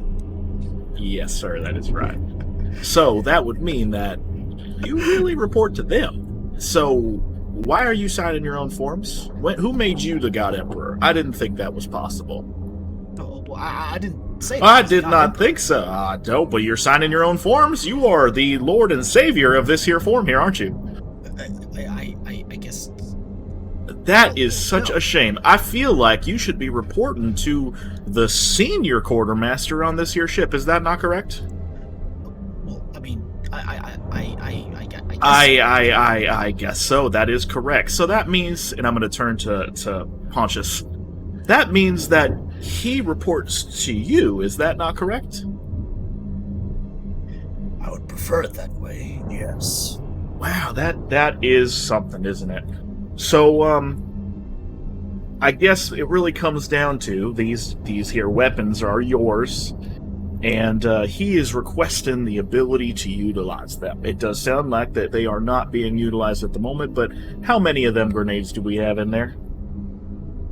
Well, the particular explosives that he has attempted to procure, I have roughly. He just looks kind of thinks for less than a second. 5,642 charges. 5,642 charges. And how many, I'm going to look at the form, are we looking to use today? None. He was just attempting to procure them for himself. Let's see. And I'm going to look back to Mr. Gideon. How many were you looking to get? Well, I didn't think that they were going to use them, so I was trying to get a hold of Oh, I asked you a question, sir. I asked you a question. How many were you looking to get? Well, he kind of motions towards the data slate. Was I asking the data slate, or am I asking you? All of them, sir. All of them. 5,642. All of them. Well, interesting. They weren't particularly using them, and as my limited experience with this particular chapter, Legion, human.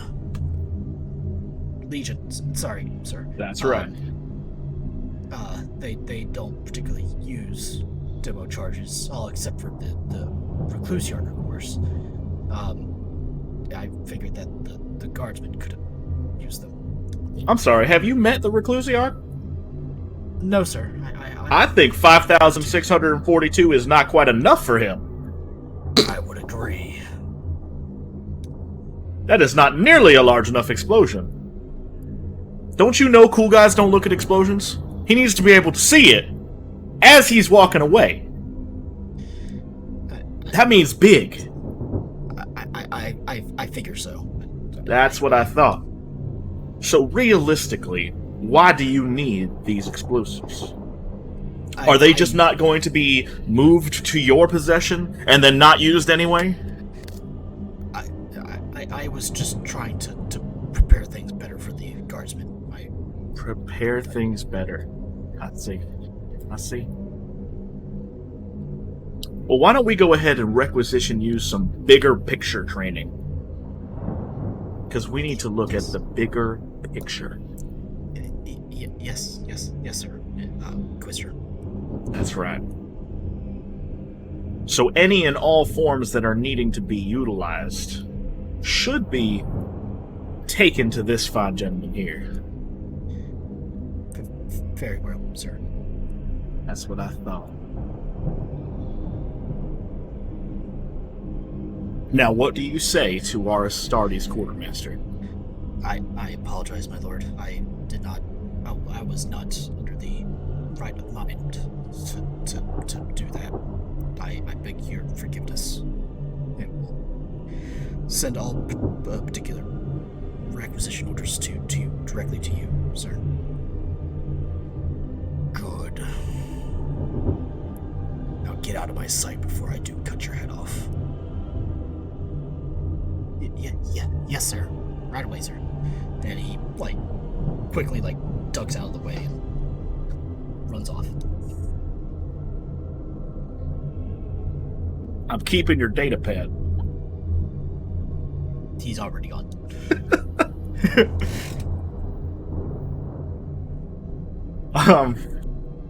Cool. The Astartes now looks over towards you. Down at you. I believe that is all. Inquisitor.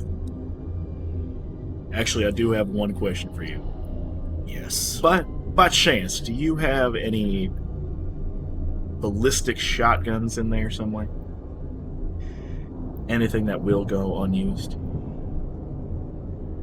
I have a number of different size bolters. However, most of them are designed for Astartes. Designed for not me, I totally understand. However, I did happen to peer over to in the Minotaurum Quartermaster's arsenal. He may have something better suited for you. Wonderful. My thoughts exactly. It looks like great minds do think alike.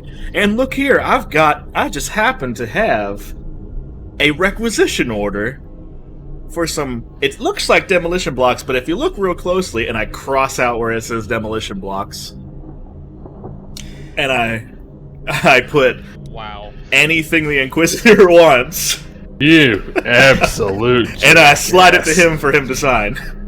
Roll me a charm check. That was pretty fucking charming, wasn't it? Oh, baby! Nice. What? I think we all know exactly what Kaladin was built as. Roll The me Bard. a 100.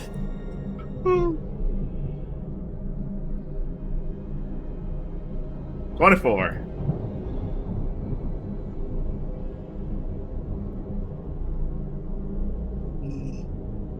Okay. Stand by. I'm rolling against rolling upon a table here. Oh boy. You, I've already told you what I want. Yeah, you're looking for a shotgun. That's right. A good one. Fancy name on the side.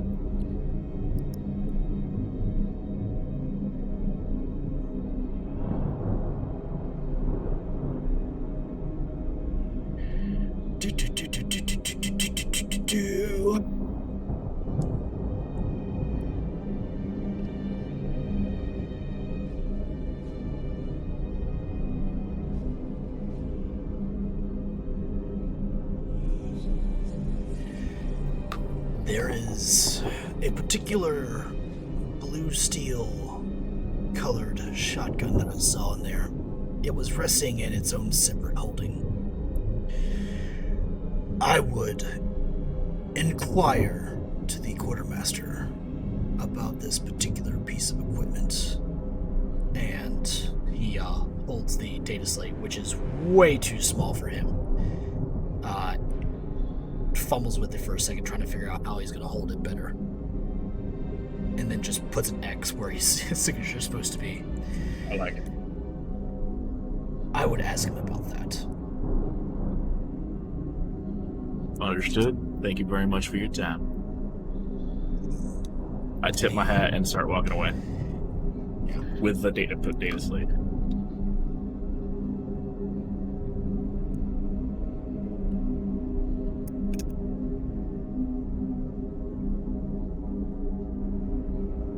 That's all. Okay. Alrighty. Well, I guess I'd be going toward the other guy, but we can let someone else go. Okay. Alright. Hold that in your inventory for a moment. And remind me before we leave today. Requisition for blue steel shotgun. That's all the information you have got right now. There is more to be coming. Got it. Alrighty. So that is the first encounter. The second one doesn't happen because it can't happen to the ship. So let's go to the group event for all of you. I believe that is being headed up by Matt Barker. Am I correct about that? Or possibly Vulcan, depending on which one we're doing. I'd be leading it all, but I'd be working with the sergeant on it. Because his squad.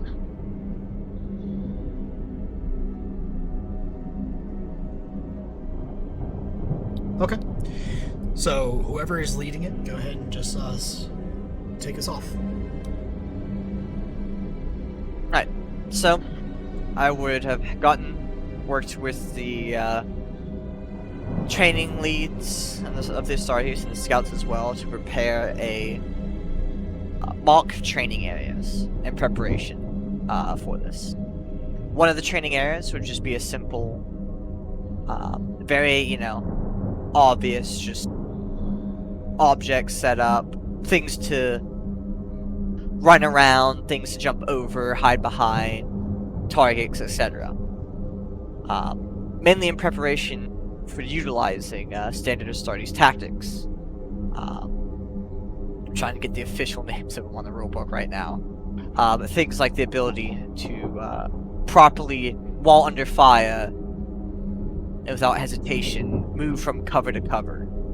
Another one. Tactical advanced training, basically. Yeah, tactical advanced. One, in very far in particular, would be the capability our Legion has in unified assault, which is the capability to understand the standard patterns in melee that the Astartes take, and in this involvement, the Guardsmen take, to be capable of, while in melee, leave openings for ranged members to engage with, aka our unified assault chapter offensive stance.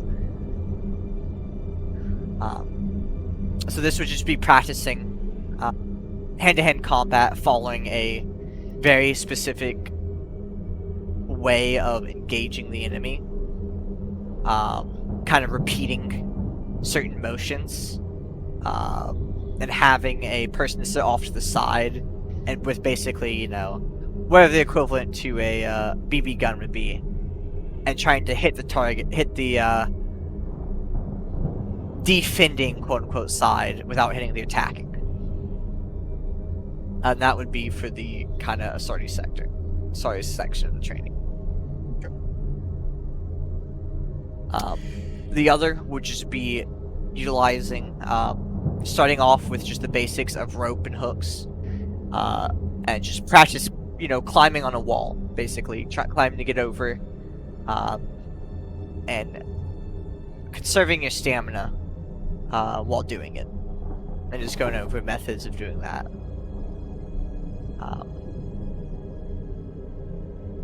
And then the third would be an area that's wide enough for a vehicle to move through, and going over a shooting wall in a bike. Starting off with trained Astartes personnel, mainly the scouts who actually know how to utilize the bike, and having them be in the side and going down the training and hitting targets as they go, and then continuing to proceed on the scouts actually teaching them, and me included because I need to be taught it, how to operate and utilize the vehicle. And that would be the standard training regime for that, repeating throughout the month. Alrighty. So first, let's see how well your instruction is. Roll me a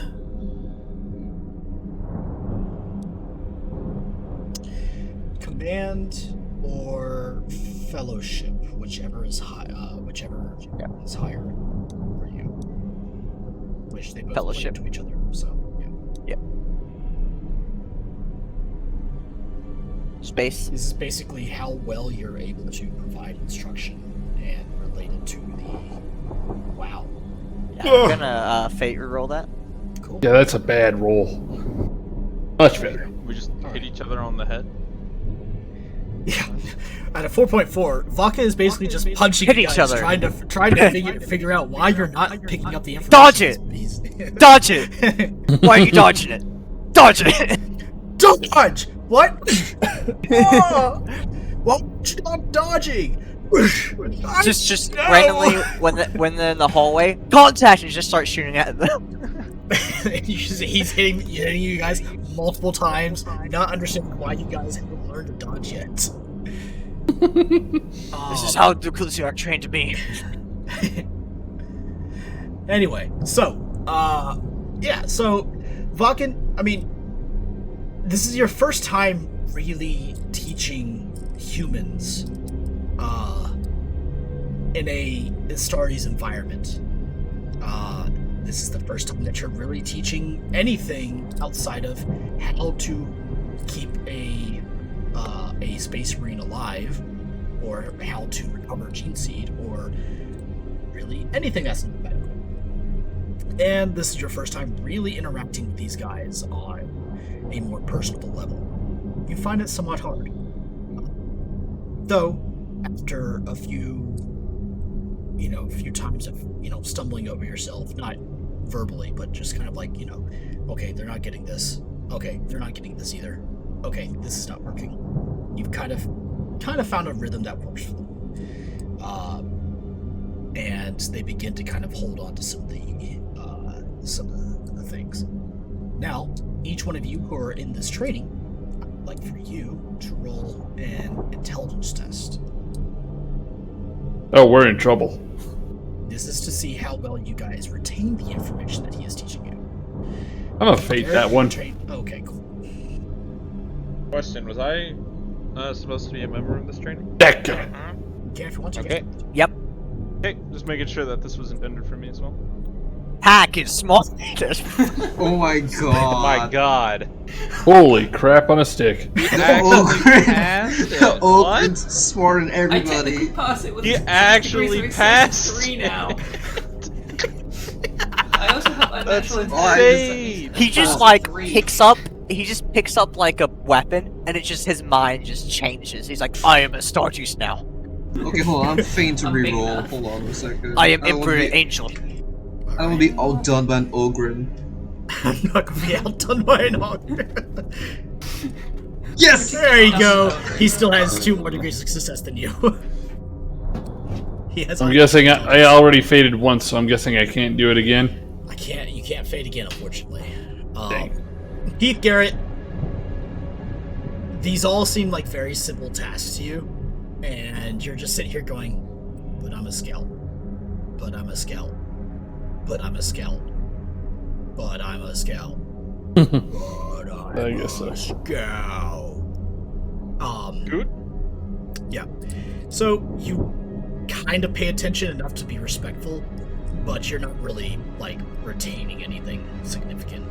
Mad Marker, you are a dutiful student. You easily retain the information.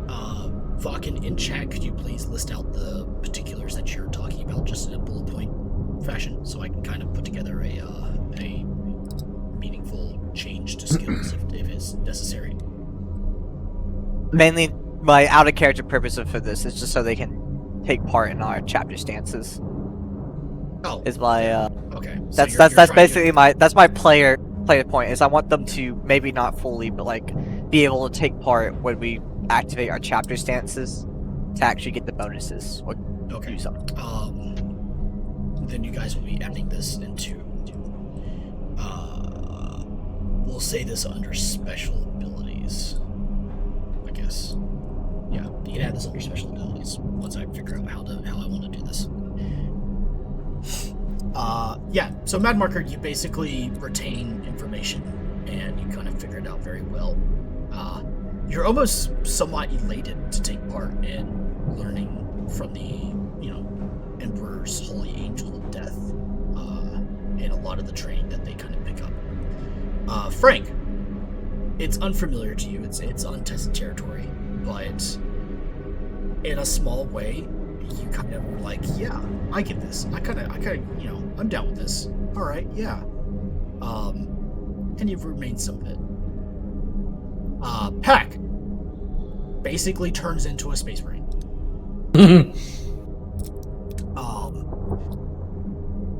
1 degree success. Peck, for 1 degree of success, increase your intelligence by 3. 3 degrees of success. I have a natural intelligence. For a natural 1, for a natural 1, increase your intelligence by 3. Oh, okay. Nice. Janitor Pack, your intelligence is already good enough. I'm not going to make you. You also Yeah, you rolled a 4. All right. Pat, Mad Marker, Pack, and Gums. Under special abilities, put down can participate in Where's that machine stances. again? Fucking. Oh wait, never mind. One and only one. One stance and only one stance? One stance and only one stance.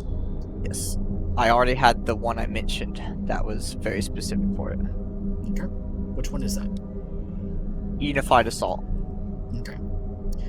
For all of you, if you go through the entirety of this, and under special abilities, basically put under there 1 out of 3 trainings, 1 out of 3. So, like 1/3. You can participate in Astartes Unified Assault. Who's this for again? My apologies.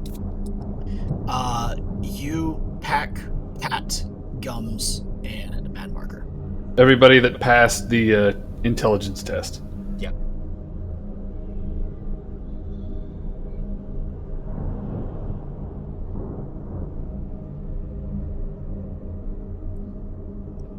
It is a 3-part training. If you go through all 3, you can actually use this. If not, you're just going to delete it at the end. So 1 out of 3 can participate in Astartes Unified Assault. Okay, thanks.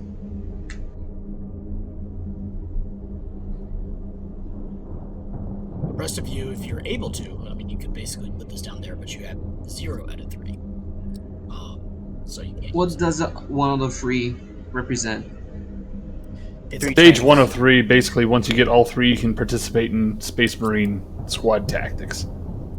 the specific one, nothing else. Alrighty. That was weird. Go away now. Thank you. Alrighty.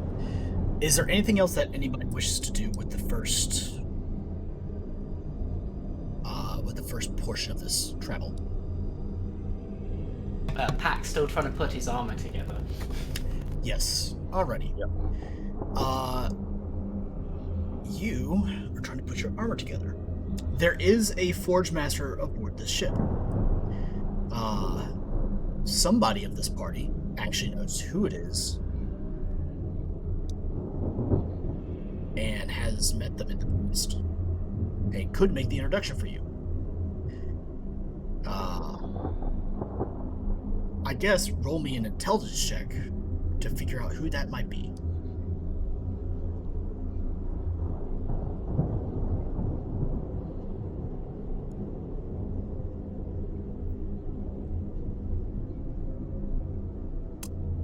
Unfortunately, Pack, you're not really sure how to find somebody to help you. You just kind of sit there and continue to drag around the stuff that you have.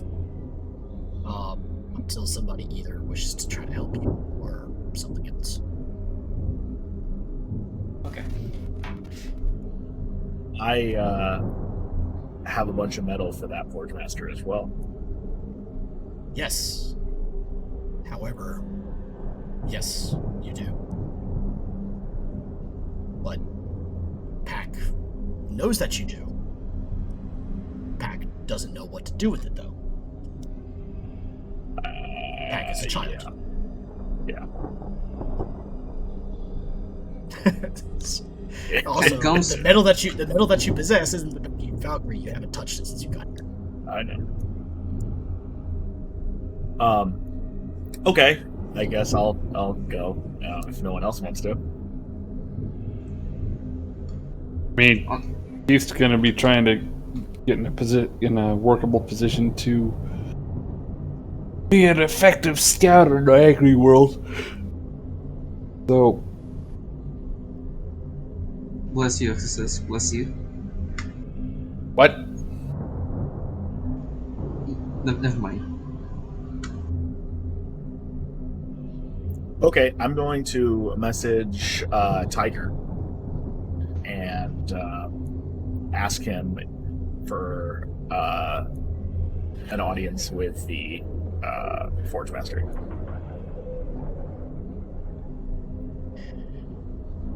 You reach the Reclusiarch's voicemail? Essentially his voicemail, in the form of his chapter serf, who says he is currently partaking in an intense prayer session and cannot be disturbed at this time.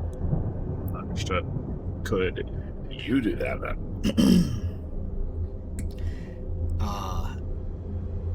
Maximilian responds that he has to be there to assist his Lord and Master, as sacred incense and other means of filigree need to be kept up during this time.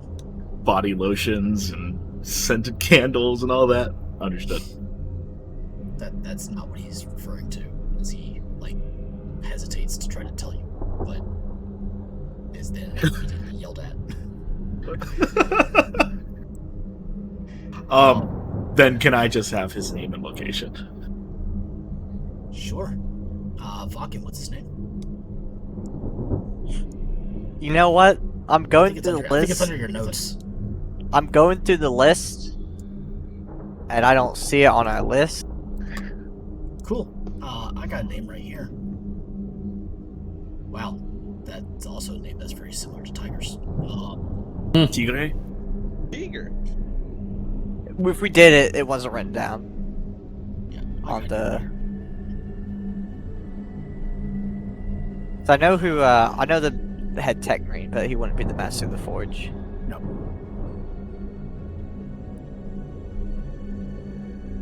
Where do you go? Xavier Midland.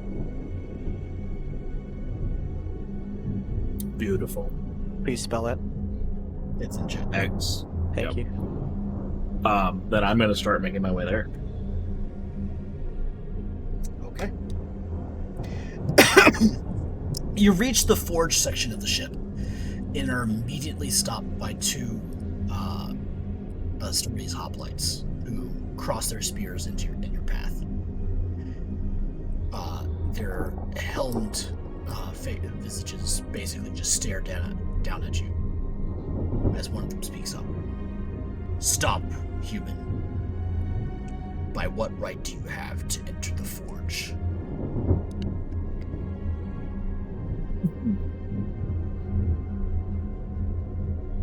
I am an Inquisitor. I have looking to speak with Xavier Medland. Your Reclusiarch is in the middle of extreme prayers and is unable to be reached. What was the word for them? They're not secretary. What was the word that he used? Chapter serf. Chapter serf. Chapter serf provided me with his name and location so that I may speak with him. He may have provided you with his name. He did not provide you with permission to speak to him. Inquisitor or not, no one may speak to the Forge Master and disturb his work unless you have command privilege. I do have command privilege. He bends down at you, which you do not. Was I not on the bridge when Vakin gave us command privilege? Vakin didn't give you command privilege. Yeah, he did. That's what he said. You said you were given you given the what's the word you use, Vakin? You said it towards the end. I gave the ginger privilege to search through our archives, as long as it's not anything involving the Sardi's archives of the chapter. And I believe I gave Breezy the capability to research things as you wish, to get prepared for the planet. So I was given permission to prepare to go to this planet.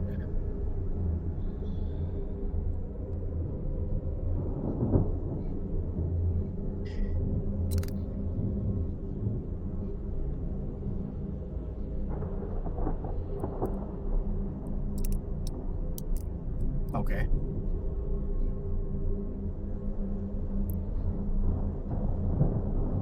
There's a really easy way to fix this. Hey, Vakken, can I have permission to go There see you go. the... Can I have permission to go see that? This is over Guys, the we lock got- speed. I literally just like hold up a single finger towards them and like put my other hand to my ear like second. What do you acquire the Master of the Forge for? He is quite an important figure. I'm requesting the production of 2 things from him to prepare us for our travel down to the planet.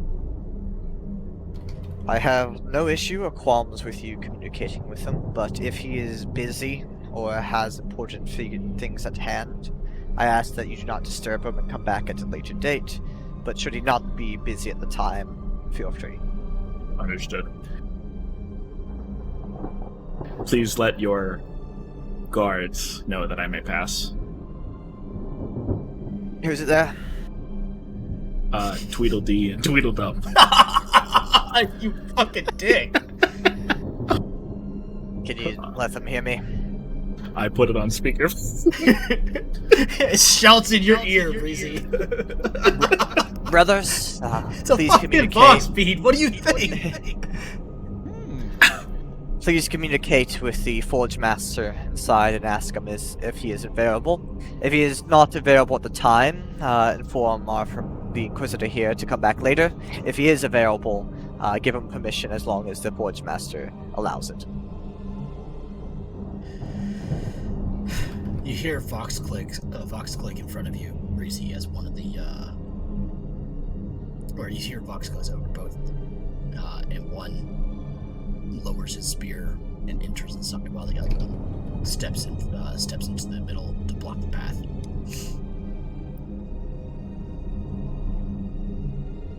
After a couple minutes that go by, you hear another Vox click from the helmet of the one who's standing by. As he looks towards you. Very well. You have been given passage. He steps inside. You may enter. Keep your hands to yourself. You got it. And I'm gonna finger bow and tongue click.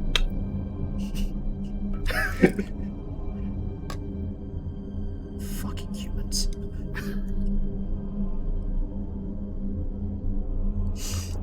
So, you enter the forge of the mighty vessel, the Unrelenting Fury.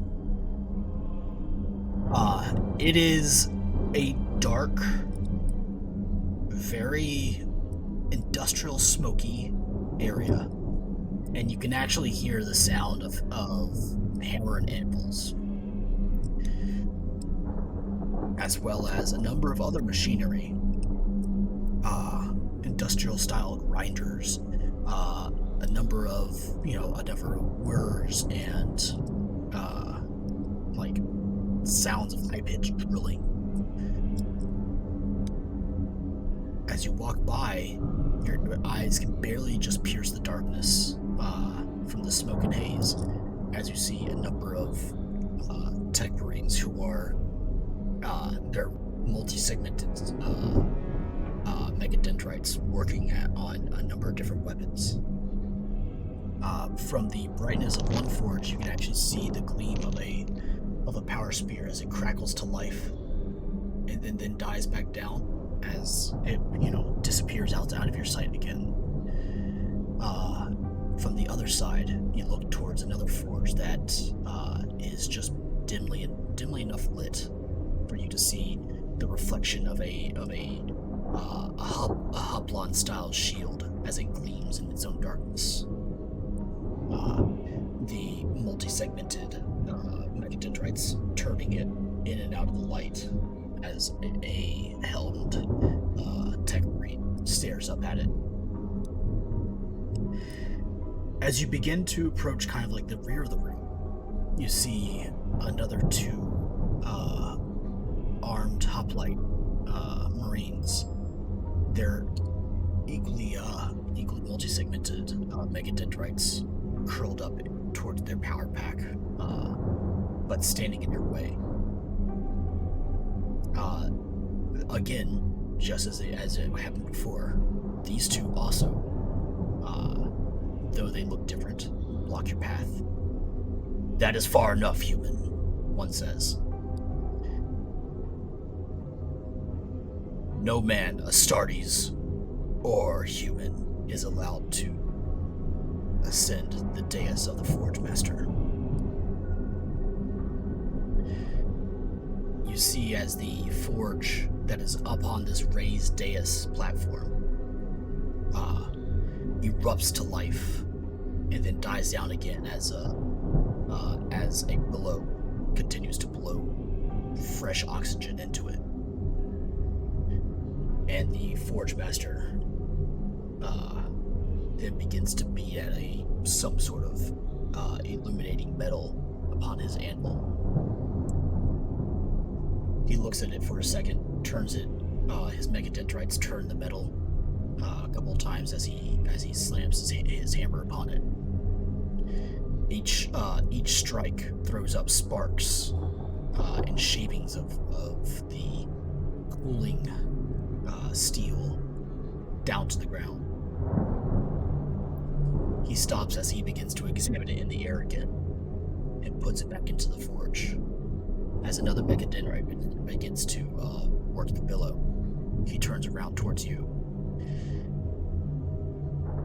A human, you are a rare sight in my forge. What brings you here?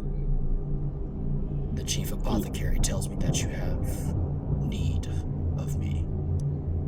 I do, Forge Master Medland, and it is an honor to be here. I have 2 requests for you. The first, an armor set for an Ogrin. The second, a shotgun able to fire Infernum rounds.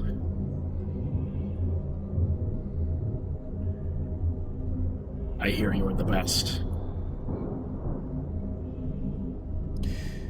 There are others that are more experienced than I, but aboard this vessel, I am the master.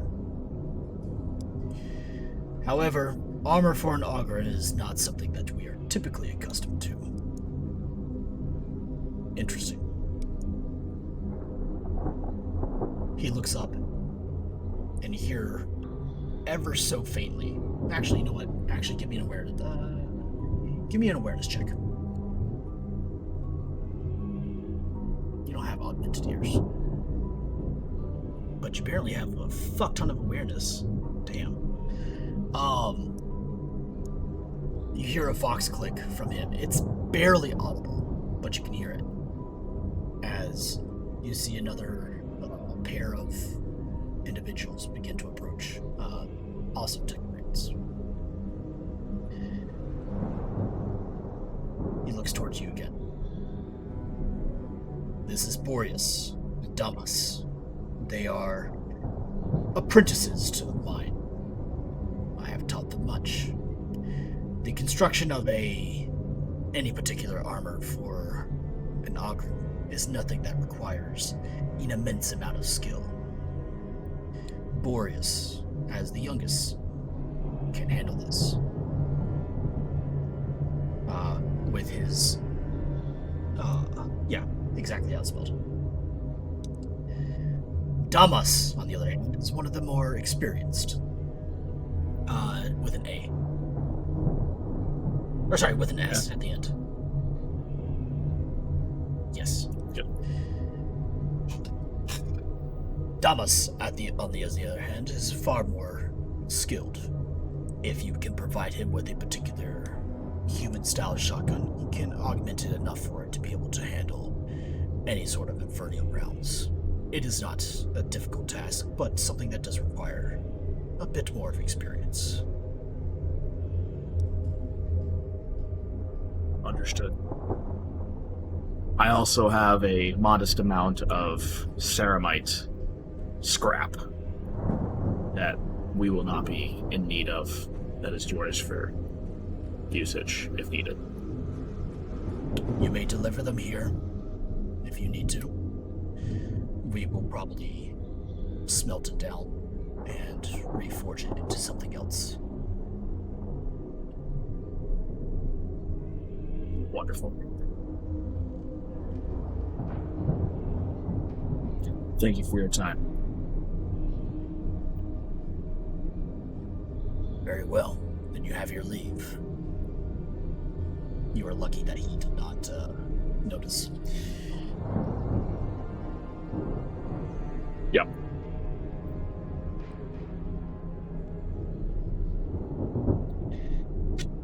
I walk away. I walk out. He is already returned to whatever he was constructing. Yeah. I'm gonna walk back to the ship. Actually, I now know those two. Yeah, I'm gonna walk back to the ship and request the ceramite be brought to the forge. Okay. I mean, it's easy enough. Somebody, sometime, somewhere. We'll do it. Then. Yeah, that's fine. I guess at that point, then I would go to the what's the guy? The dude. What? Have it. Gideon. You're the Master of Arms? Or the Quartermaster? Yep. Alright. The Quartermaster is currently taking inventory of everything. He has a data set in his hand, and he is, in a very scrawny way, going to every weapon, checking serial numbers, and cataloging them, and then going to the next one and cataloging it. He has not yet noticed your presence. Quartermaster Gideon. Yes, Inquisitor, how can I help you, sir? I understand that you have a blue steel shotgun in your possession. He looks pale for a second and looks towards it. Yes. Tell me about it. Well, he, taps a couple buttons on his data slate. Yes, this is the Minerva Spear. It is a very special shotgun.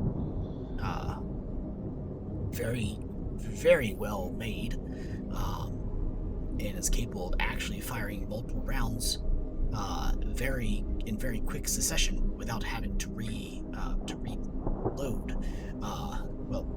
Re-pump, I'm not really too sure, but it can fire multiple rounds, kind of like an automatic rifle. Interesting. Anything else? It is very rare, very sought after, and the pride of my inventory. Wonderful.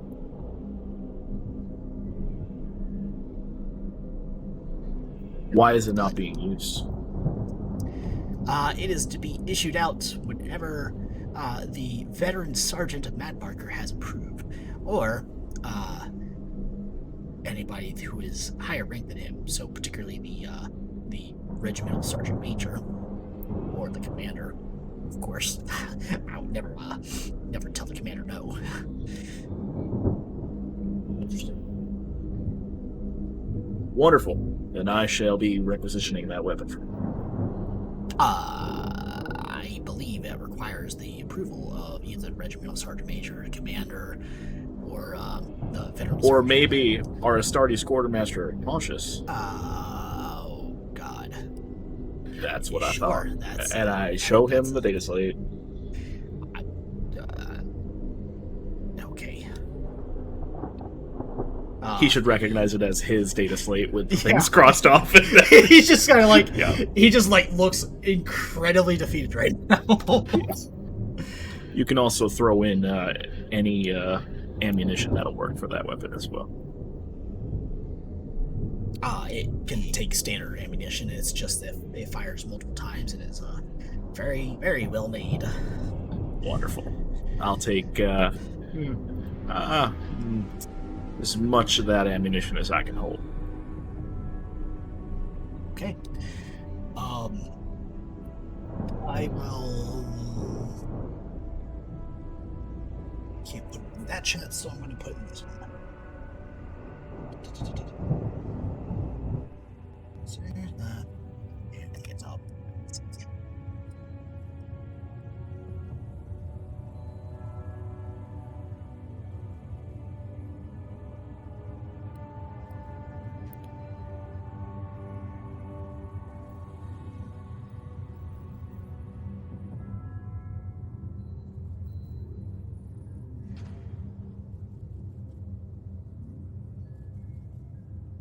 And you may continue. You have it. I'm just gonna keep putting down stuff here, so if you guys want to continue, please do. Anybody else?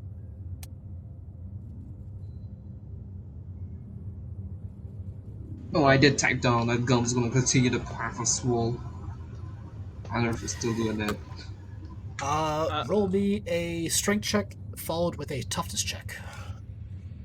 Strength plus toughness.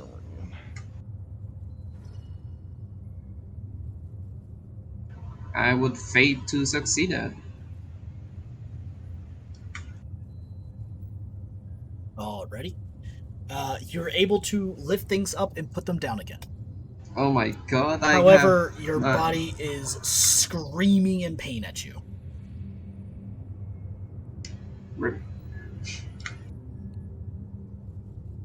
And that's for a whole month, isn't it? Sorry, carry on. Every day you pick up a weight, put it back down, and then you have your bedridden.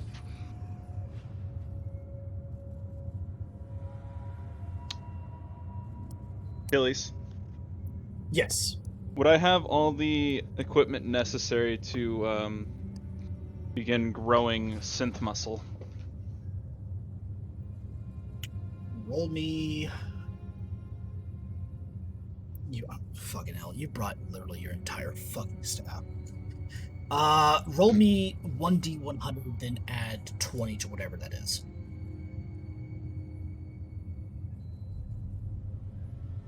Sorry. Yeah, that works. Anyway. Yeah. You have it. It's going to take you a minute. These... Actually, fuck it, there are stories. Yeah. You would. It would take a couple months, but you can do it. Alright, I'm going to begin the process of getting the necessary... synth muscle, the synth muscle cultures have taken hold if you started at the beginning. Yeah. Basically what I'm doing, I'm going to begin the process of creating them.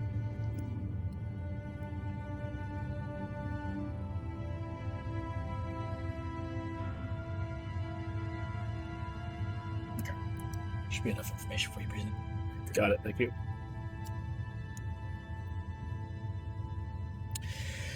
Alrighty. Anybody else? Got that I had my mic off. Sorry about that. I think Keith's going to make a trip to the quartermaster as well, the guard quartermaster. Okay. You have found Quartermaster Gideon, a scrawny-looking motherfucker who seems to be just completely defeated. And Getting worked over by Kaladin as well, apparently. Much, yeah. Nothing is going the way he wants it to be. Hate to see it. I have very, very high respect for our previous quartermaster on the Emperor's Endowment, but this guy, no. Yeah, the quartermaster on the Emperor's Endowment has been Bubblegum shrimp. Yeah, has been at the job for a very long time and takes no shit. This guy looks as though like this is his first real big assignment, and he is absolutely getting fucked everywhere. Should have been signing his own name. That's a random encounter. I basically just fucking had that. But That's anyway, awesome. Nice. Yeah. Thank you. Anyway, Keith walks up and clears his throat at a good break point. Excuse me, quartermaster. Yes, Corporal. How can I help you? Just looking for a good quality stub automatic silencer. Roll me a D100. Coming up. Want me to add on the logistics rating as well? Yeah, go ahead. Assuming it's up to date. It's actually minus 23. But, Ah, dang it. Remember, ones are better. Hires are bad. Right. But Sorry. is the silencer for that? What's the rating on it? Let's see here. Common or is it uncommon? I have the rule book. I feel open. like since I'm there, he'd have my logistics rating as well. I appreciate it, but No. let's try and give this guy something to work with. Your logistics rating actually comes from a different source, Breezy, because you're not pulling from the Adeptum Unitorum. Yeah. Here we are. Technically, Oh, taking. Oh. I'm taking from it. Yeah. Apparently, silencers are plentiful. Yeah. Okay. Then yes, he actually is able to provide you with one. I don't Important have too part many is of these, but I didn't think that we were going to be like stealthy with it. I can just give it to you. It's okay. Appreciate it. Just need to get the pistol for it as well. Oh, Good quality. good quality is common, and you rolled a 60.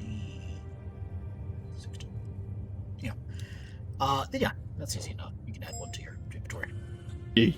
Thank you. It's fucking shop noobs and jackasses. Hey, at least mine's a quick one. What you saying? All right. Anybody else?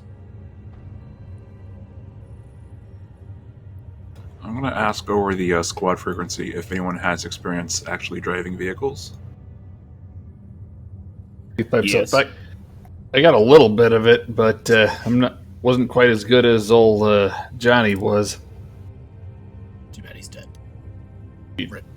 Can you give me a quick overview? Because I'm looking at the primer and it's not being very helpful.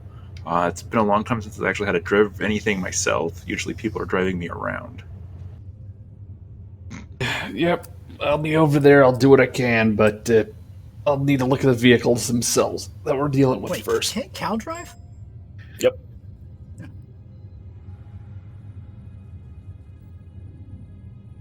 Keith looks over to Kaladin. You want to come with? Maybe I can brush up on my own skills as well. I only got a basic Technically, I can drive. I'm there. I'm right next to him. Oh, I'm next to Exorcist, aren't I? Oh yeah, I can drive. Yeah.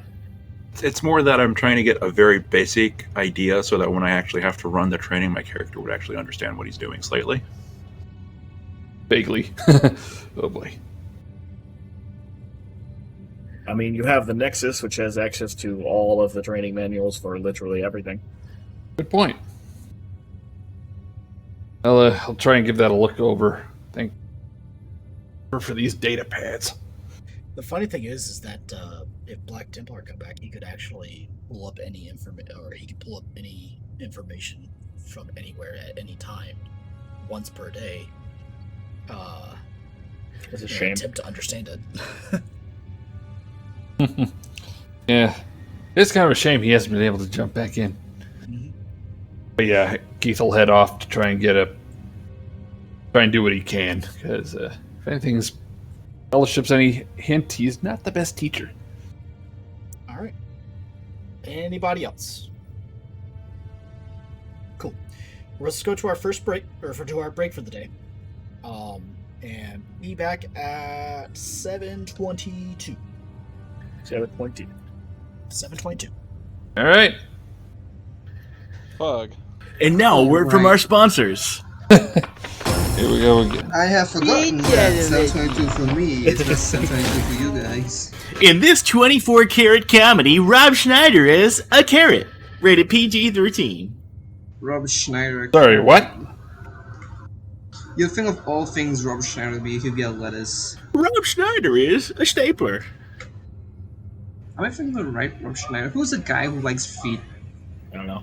I'm gonna use the bathroom. Be right back. I think that's Rob Schneider who has the feet thing. Rob Schneider, and did you know about Twitch Prime? So how is everybody? And doing okay. Gotta be right back though. Gotta turn the light on.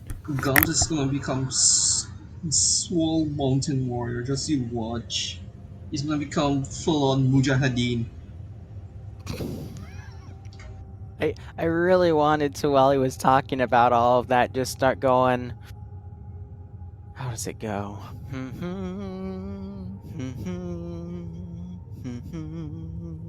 Just Okay, start back. humming The Fortunate Vietnam Son. noise.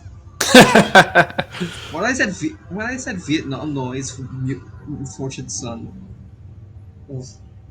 It was started out as an anti-war Vietnam song, but noise. basically became the thematic tune for every Vietnam movie ever. Mhm.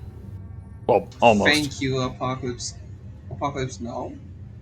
Who started? I think it was Apocalypse Now, MASH, or one of them. It might have also been Full Metal Jacket as well. So there was less music in that, if I recall. I barely remember Full Metal Jacket if it wasn't if it wasn't Animal Mother or the boot camp Yeah. thing. Darn near me. That's Jeez. all I remember from Full Metal Jacket, and I have no intentions of rewatching Full Metal Jacket. Fair enough. You think that somebody will make a movie called Hollow Point at some point. Sounds like a pretty standard. Sounds like a B movie Full action Metal flick. Jacket, Hollow Point, Jacket at the Hollow Point, Armor Piercing. Now that's a powerful movie title, Armor Piercing. Very powerful. It'll be a tank movie. Just you watch.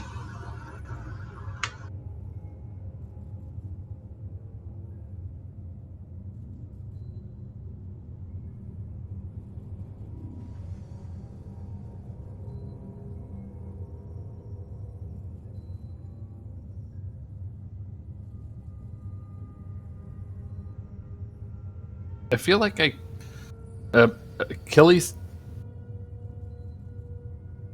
I feel like I said good pistols, stub pistols, which means it would have been a minus 30 on logistics rating.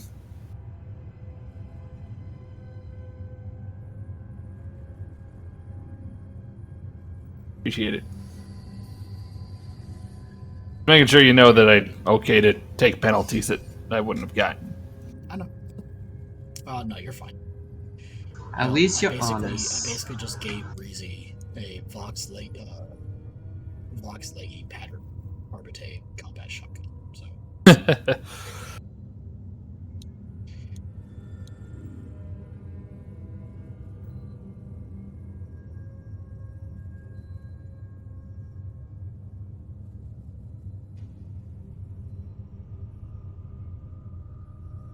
now to figure out how to make you guys go through the gunfight at the OK Corral. Dang it! Should have gone for the revolver instead. What, you fancy yourself Val Kilmer as fucking Doc Holliday?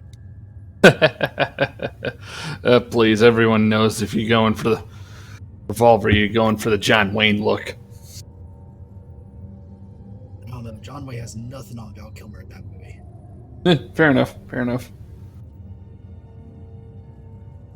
But let's see what else is there. There's one thing I'm kind of sad about. There's no talent in the game that I can recall that allows you to fan fire or basically slam fire single action revolvers or shotguns. Yeah, because like they're so fucking rare. I mean, would they teach you how to do either of those things in Imperium? No, they wouldn't. Exactly. I have like the equivalents of a Derringer currently. Like, you guardsmen, a very tech paranoid very equipmentophile kind of with I'm gonna turn weird Ginger Pat military into Doc Holliday. That's that way they can still call you Doc, and you're just like the most amazing, lock gunman ever. Can't use any other weapon in the Imperium, but a fucking lock weapon? Hell yeah. A lock Volkite give it to me. A lot I'll of use guy. it. She's just fanfire. It's like pew pew pew pew.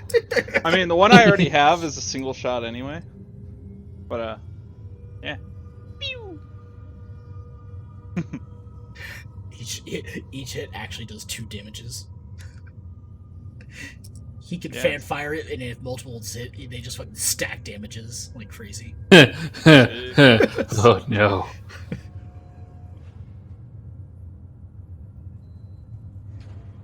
He's the one who doesn't want to engage in any gunfight because he doesn't want to die, but if he does, he's the most deadly motherfucker out there.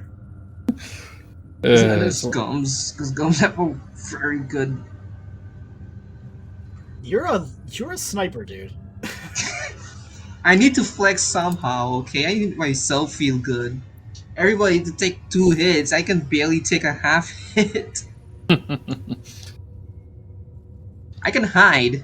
I can't wait for that to become useful at some point. I will say one thing. You might want to look into investing in called shots because I want to see how Achilles reacts to Gums trying to bank shots off of metal objects.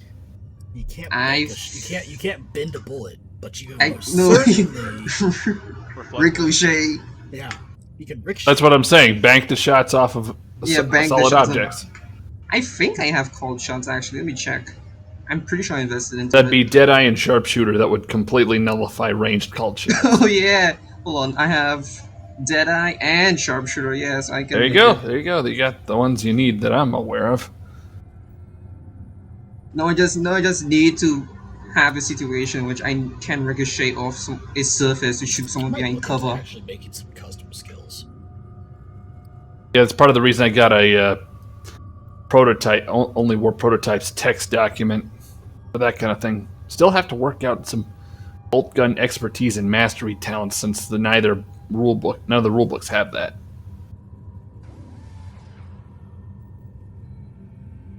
Conflict resolved.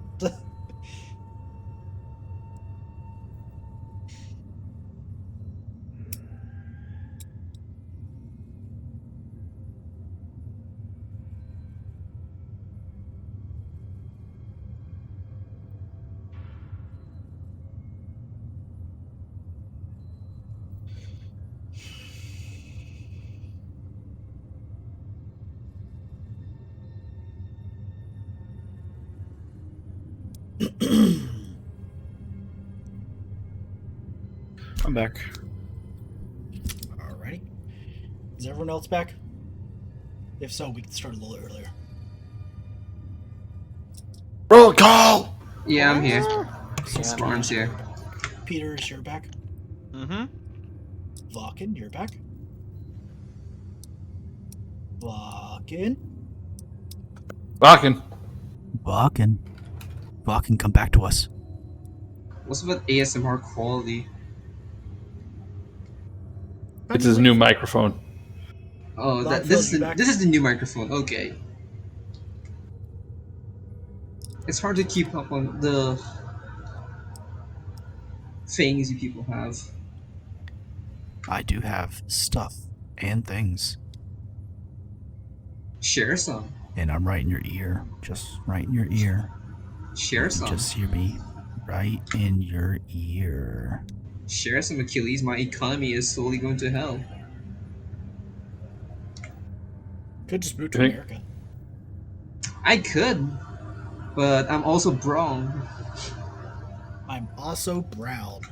That doesn't mean shit. Not really, no. I still have my worries. If anything, now's the best time to come to America for that. Mm-hmm. I guess.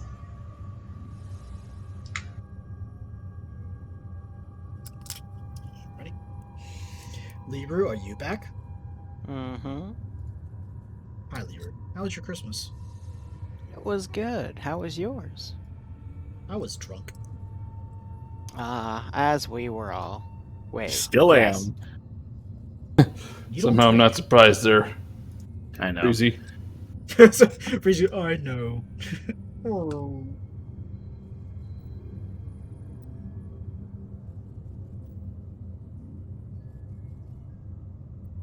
Okay.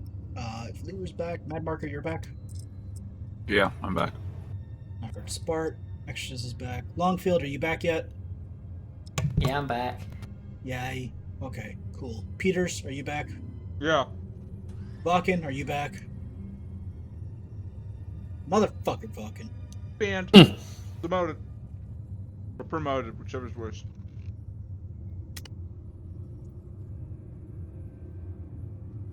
Achilles, how long will it take for them to make those things? Do not know. Like by the time we get there, kind of thing? Maybe. Maybe sooner. It's all dependent upon roles and how the GM is feeling at the time.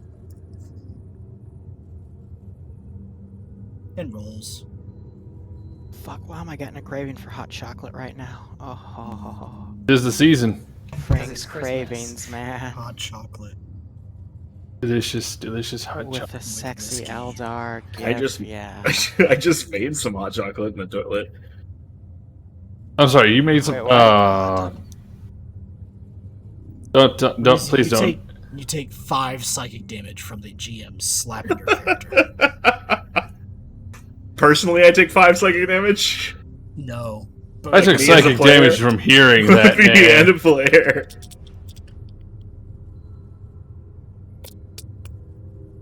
Alright, we're going to continue on without Vulcan. You can catch up. I'm here. No, I'm here. Oh, there he is. Anyway. Let's get back to here. So, as we're picking up, I believe Mad Marker was summoning everybody to him for additional training. Is that correct? More or less. I think I was attempting just to get someone to show me the right buttons to press, because I don't remember, and then I was going to train everyone on the right buttons to press. Okay. There are a few people of your party that actually do know how to operate surface vehicles.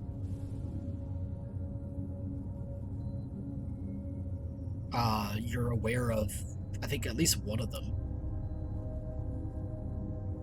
I don't know if you're certain about Cal or not, and I don't know if you know if Vakin is capable of it or not. I asked specifically over the squad net, so probably someone in the squad, rather than Vakin or Kaladin, who would probably be on a separate net, I guess. Okay. I mean, it's when I refer to squad, I'm basically referring to everybody. Reclusiarch, Vakin, Patiok, and Cal. But we're all on the same net. That doesn't mean I listen, but we're all on the same net. Mm-hmm. So 700th op. Yeah.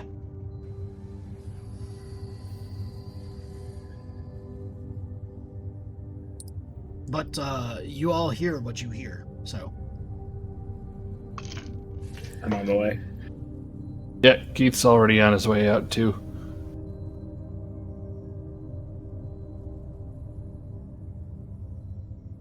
A little occupied. Huh? Occupied with what?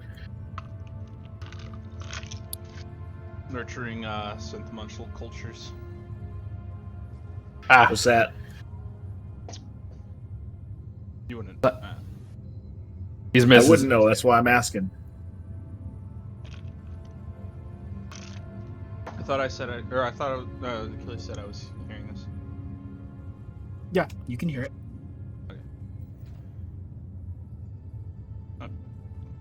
When anybody puts anything out to the entire squad, it's heard by everybody.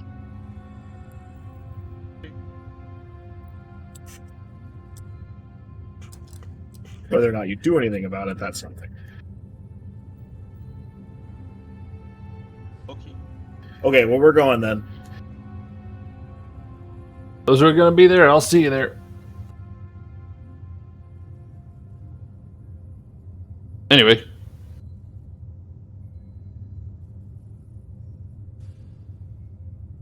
Hello? Alrighty. So, all of you guys find yourselves to one of the vehicle training fields, which is basically a large, expansive area of the ship that allows for the movement of usually tracked vehicles like a Land Raider or a Rhino, but to the much smaller Chimera or Taurux, it also does pretty well. What vehicle have you picked today, Mad Marker? Is there a Chimera? Because that's probably what we're most familiar with, being guardsmen. Yeah, there's a Chimera. It is the most common armored vehicle in the Imperium. I'll pick a Chimera. All right. There's a Chimera sitting in this area. It is turned off. It is not turned on. And it looks like it's been here for at least a couple days.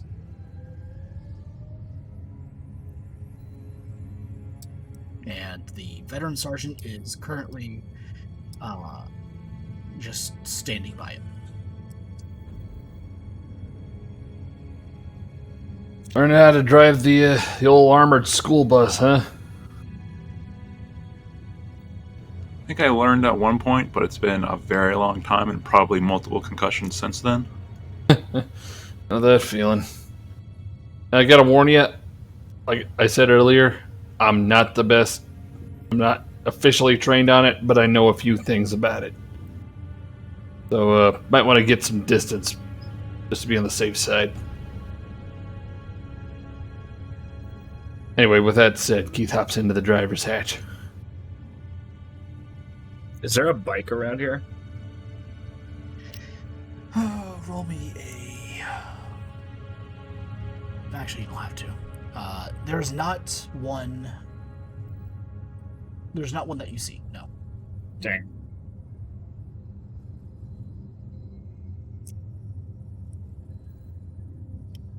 All right, Is the so Marshal still on the ship? The Marshal is still in the ship. You guys are in warp right now. You can That's what I actually... Oh, wait. I'm sorry. The sound is changed again. There you go. Okay. You can actually hear the sound of warp beating against the Gellerfield of the ship. Just so you guys understand what you're going through, there is basically a force field that is protecting the ship from the warp. And for those of you who understand what's going on, Kaladin, if Alarian was here, if Scarlet was here, Alarian would also know, as well as the Astartes, and I'm pretty sure Janitor Patioc, as a member of the Adeptus Mechanicus, you also understand this. All that's protecting you from the machinations of demons and chaotic gods is a thin electromagnetic field that is threatening you with a bubble of real space. And if the Geller field goes down even for a nanosecond, you are all fucked. So, try to be able to train properly with that in mind. If the GM rolls poorly, way too poorly, this campaign could end. So, thumbs up, everybody. We're doing great. Anyway, so Keith climbs into the driver's hatch of the Chimera. Let's see if you know how to turn it on. Roll me a surface operate, please. Okay, I'm fating that one. Don't go worse. Please don't go worse. Dadgummit. After pressing a couple of buttons, you furiously... Actually, you know what? Roll me a deception check as well. Ah, crap. You can add a plus 10 to it, because your veteran sergeant doesn't know how to operate this vehicle either. Yay. Okay, I made that one at least. So, you mask your attempt to make it look like you know what you're doing, and your failure to operate the vehicle, and you kind of cover it up by making it look like, the vehicle's not working. I'm doing these things, but it doesn't seem to want to turn on. Why? It must be broken. Yeah, broken. That's it. Nothing wrong with what I'm doing here. Not at all. Hey, come on. Get here. Mad Marker, Yeah, it's weird. I don't know why the Minotaur would give you a broken Chimera. I don't know. Maybe they just store them without fuel. I mean, that seems like a sensible thing to do, right? In case Gums came by and tried to steal all the fuel. Or maybe Frank. Does Frank steal fuel? That sounds like a Frank thing to do. More Frank than Gums, I guarantee you that, Sard.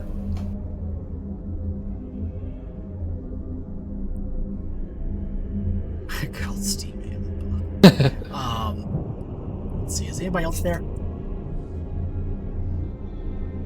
Cal? Yep. Cal, are you actually there? Yep. Okay. Roll me a. You know what? This is typically more conversationally based. Roll me a inquiry test, and then roll me also a surface operate.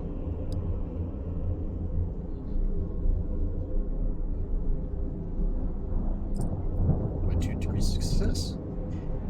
That's weird. He doesn't. Well, you can pretty much automatically pick up. Garrett doesn't really know what he's doing, and he's kind of just masking his ignorance with the idea that the vehicle is not functional right now. I'm gonna walk As you over. kind of peer inside, you look in, you're like, yeah, he doesn't know how to turn this thing on. Flip 2 switches and turn the key. It clicks right up. Yeah, and immediately the engine roars to life. Yeah. Thank you, Inquisitor. Yep. I'll just get out.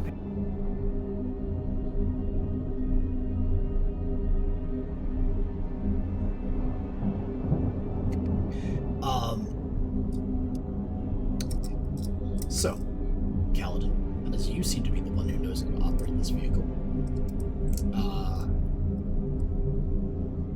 how are you going to teach Parker and the other guardsmen how to also operate Chimeras? Sure. Okay. Roll me a. Do you have a command or a fellowship?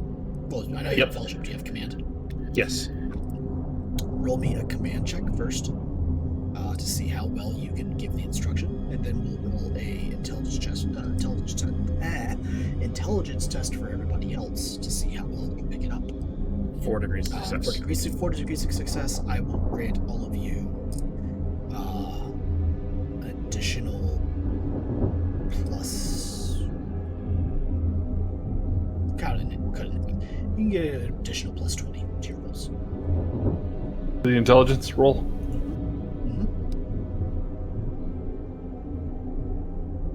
Oh, thank goodness. There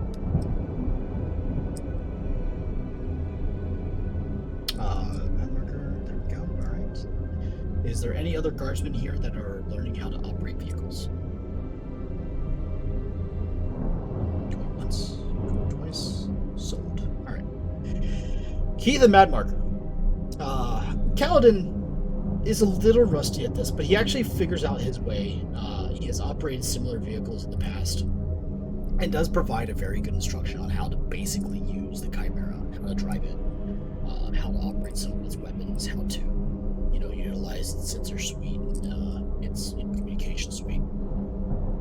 And you guys actually are, able to pick it up. Keith, you stumble with it for a little bit. It's not really your forte. It's not really something you're really interested in either. But, you pick it up.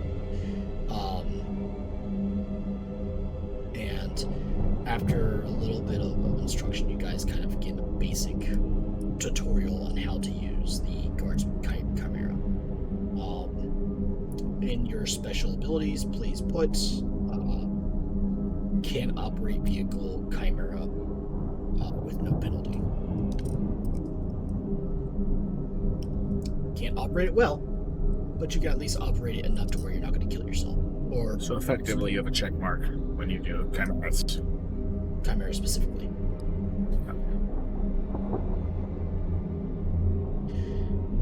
At around that time, about 40 or so minutes go by, and you see the same figure of the marshal pushing a jet bike into the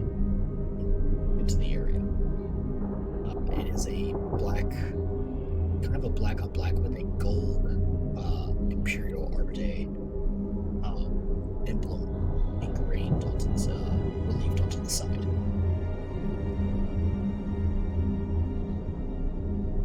Fancy looking bike there, Marshal. He tips his hat as he's a little far away, and the roar of the Chimera is a little difficult to hear you over. I figure that he's just being polite. And the sound of this is what really is impressive. Because as soon as it roars to life, you can almost feel the rumble of its own engine, of the jetbike's engine, in your chest as he jumps on it and takes off. It is almost something out of like some of those ancient Terran Western hollow bits that guardsmen get the privilege of watching every so often, every couple of years. The plume of his riding coat billows behind him as he travels around the track. The roar of the engine deafens you as it passes you by, and then elates you as it goes off into the distance. I'm going to look at Cal and Keith and ask them where are his wheels, and just be generally confused by this. I am walking towards the bike. I want to learn how to do this. It is a hover bike. Jet bikes in the Imperium are incredibly rare. How this man acquired one is far beyond your knowledge, but it is ever so fucking impressive, and it is immaculately well kept as well. It's still like the exterior of it still sheens from reflected light, as though it is well kept, well cleaned, and it started up with literally no difficulty at all. The heck? Never seen that ride like that either. Don't you think I'd set him back anyway? Imagine your favorite pod racer from the first horrible Star Wars movie. That's what it sounds like. It doesn't sound like Anakin's, because that one sounds like shit.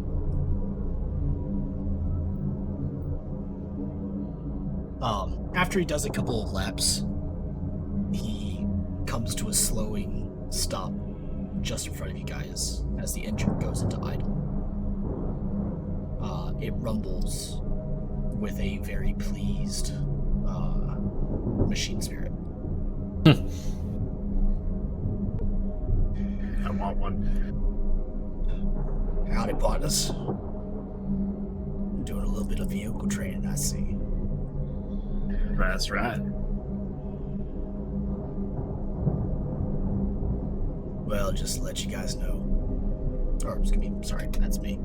Just to let y'all know, I'll be riding old Sheila here. Does Sheila have a sister? She's one of a kind there, pardon. An ancient relic left upon my planet that I happened to uncover, and with the help of our local mechanicus types, managed to restore back to full working order. She's mighty fine. That she is. That she is. And he tips his hat to y'all. Oh my god, I can't get out there. It's easy to do, isn't it? Yeah, it's so It's tough, right? He hops back on it and slowly rides it back out. Doesn't bother walking it. Not like he walked it in on. He actually rides it out. And you see him as he disappears down the hallway. Or the corridor, should I say. Makes you gotta wonder how well that thing handles dust and dirt. Well, based upon the amount of dust and dirt that it kicked up in here, because because you can actually see its trail still circling around the area as it comes to settle. You can imagine it probably doesn't even care.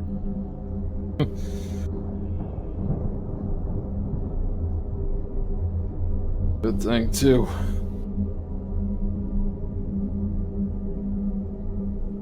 Almost a shame we won't get more of those.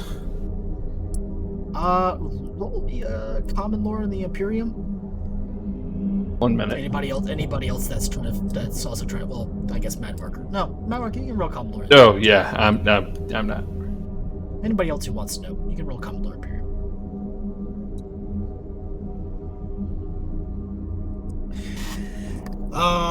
Mad Marker first. Mad Marker, you do know that the jet bikes, in particular, are incredibly rare. Mostly high-ranking nobles and Adeptus Custodes are the only ones that still possess a active supply of them. Kaladin, you know that the I was about to say the SCP, not the SCP. The STC that allowed the Imperium the construction of jet bikes has been lost to time, and that there is no more in production.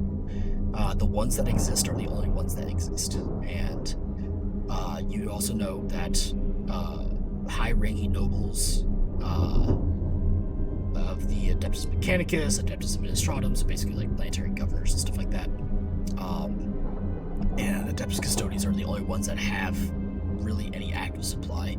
Though it doesn't surprise you that one individual of a particular high-ranking Arbiter might still actually have one out in a backwater world in the Imperium. Gotcha.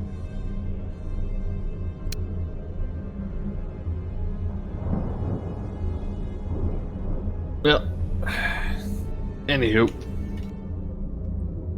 this time I Mad Marker, just to remind you as well, you actually did acquire a number of assault bikes, which are like the lesser cousins of the jet bikes, both for human use as well as you can probably figure that the Astartes have them as well. Where are those? Oh, the Astartes have their own. They have like assault bikes. No, I meant the ones we have. Oh, they're locked away with the rest of the vehicles. Gotcha. I feel like we should be learning how to drive those. probably a good idea. That was the plan. Good. So anyway, who wants to go first? Go looking for him, I mean.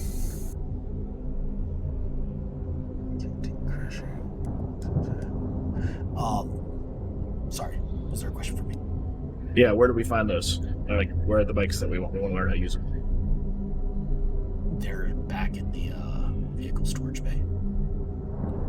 Thought we were in the vehicle storage bay. Nope, you're in a vehicle, basically a vehicle training area. Oh, right. Here. Where did you put all your stuff, Mad Marker? What stuff? I thought you put down all your the equipment, or not the equipment, but the vehicles that I assigned to you. Again, I don't think anyone actually sent me a list of vehicles at any point. Oh, I'm sorry. All right, I'll give you a list. I just gotta find it in my notes now. Anyway, keep going, guys. Alright, so we got them.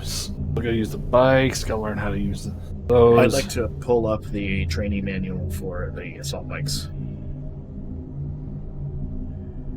Alrighty. From the Nexus. Roll me.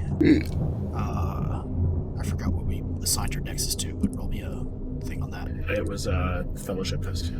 Okay. Roll me a fellowship chest. I believe it's inquiry, which pulls from fellowship, if I'm not mistaken. Yep. 8.8. Human pattern assault bikes, which actually doesn't exist, but I feel like putting you guys on assault bikes because I think that's cool. Human pattern assault bikes. You find one that is basically the training manual for some particular guardsman regiment that typically uses assault bikes. I'm gonna come up with something off the top of my head right now. Let's call it the White Scars Imperial Guard Auxilia. Someone write that down.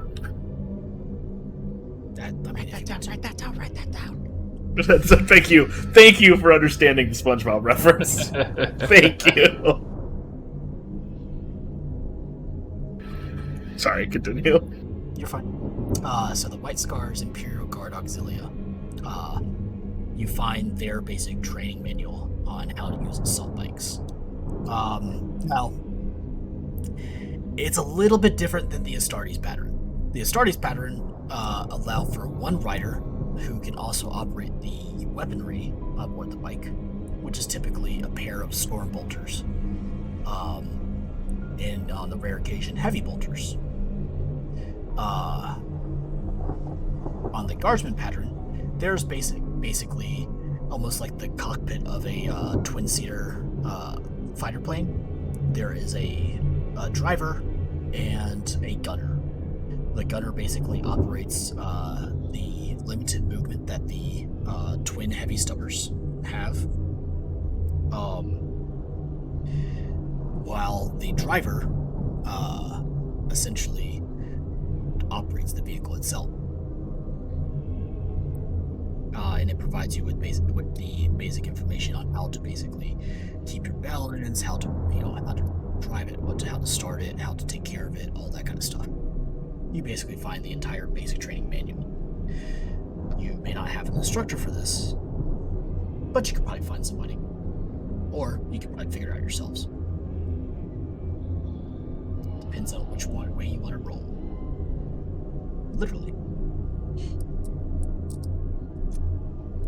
I disseminate the training manual to everyone. You're provided all with basically a digital book of information.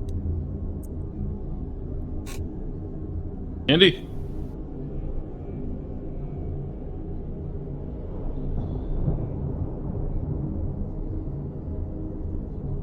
Gotta wonder though, what if we just get the normal scout bikes? You know, those weird little, what was it called? Dirt bikes or whatever? No. Guess we'll find out when we get to the vehicle storage. But yeah, this is handy. Thanks, Kaladin.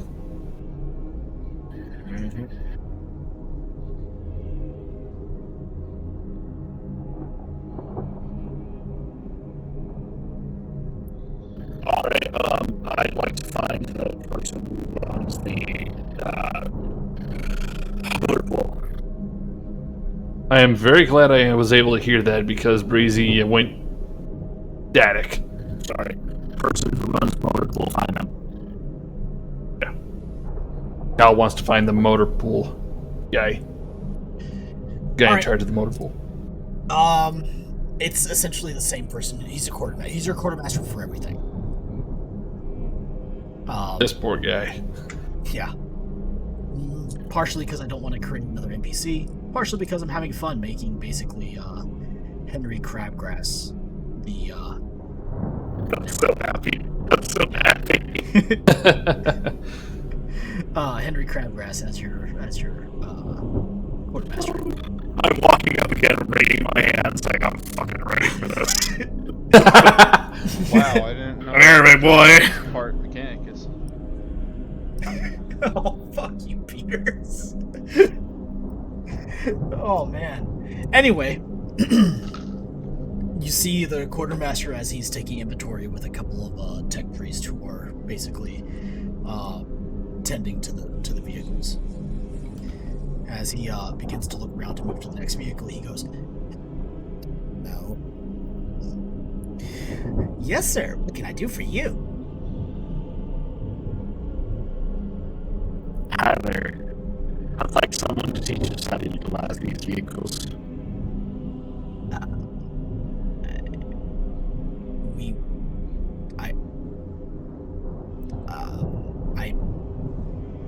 I understand you may be stuttering, but I definitely didn't.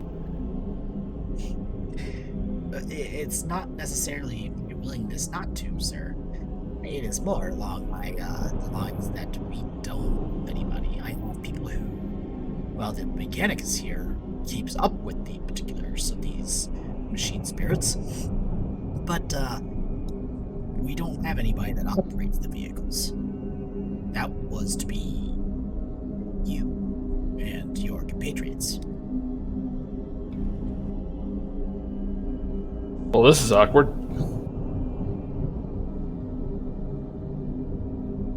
I'm just staring at him.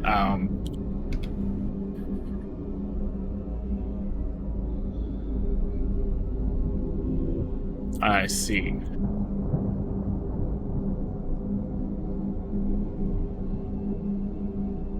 All right. Well, here is a. How many pages was that manual, by the way? A lot. You did. Here is a. Here's a manual. I'm going to need you to learn how to use this so that you can provide teachings for this class. You have until the end of our trip. Sir, I don't mean to be difficult about this, but you're going to be, aren't you? That's not my function, sir. I'm here to maintain the inventory, to make sure that the equipment is ready to be used whenever you need it, and essentially to provide a requisitions office for the things that you may need in terms of things. So you are telling me that you make sure that these things are ready to be used when they're needed? Yes, sir. In terms of their functionality, not in terms of the user's ability. Let's see. If you are not capable of using the equipment, I would recommend finding somebody that may have experience elsewhere. Fortunately, me and my staff and those people. I can make sure that they are in pristine condition for you to use when you need them, but unfortunately I am not able to teach.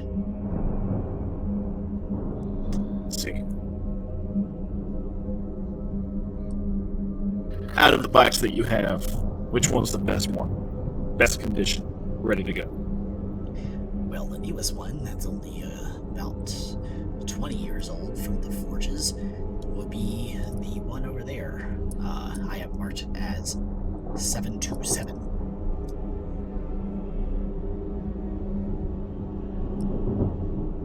Yes. I understand.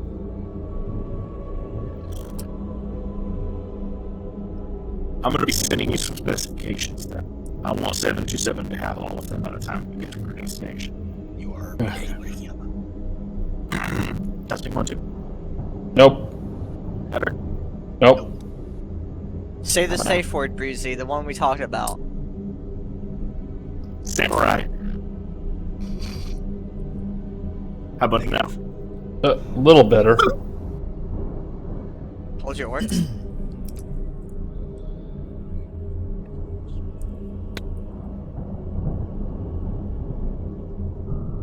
Or do we have bad connections? It's not bad connection. I think it's I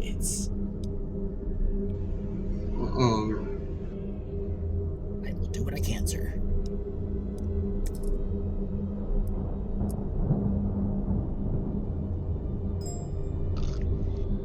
Okay.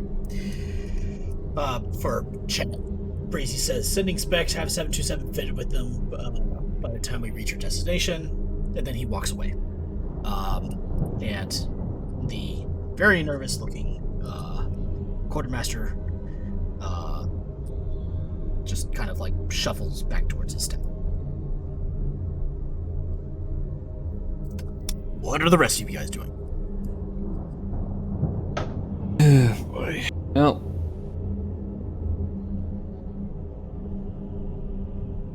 I guess Keith's gonna see if he can pull up stuff on either this Nexus or any other source possible to get an idea of what the, like I said, what the terrain's like. I mean, see if there's any way to simulate it. Roll me, if you're using Nexus, roll me a fellowship test, a inquiry test plus 30.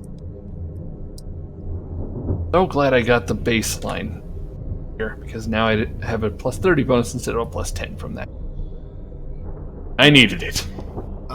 Keith, you are able to utilize using Kaladin's Nexus of Information. You're able to find quite a deal about the planet. It resembles a lot of what we would consider modern day, kind of like Arizona, New Mexico territory. There is a number of cliffs, mountainous terrain, open plains, and an infinitely web of subterranean lakes and rivers that all feed into each other.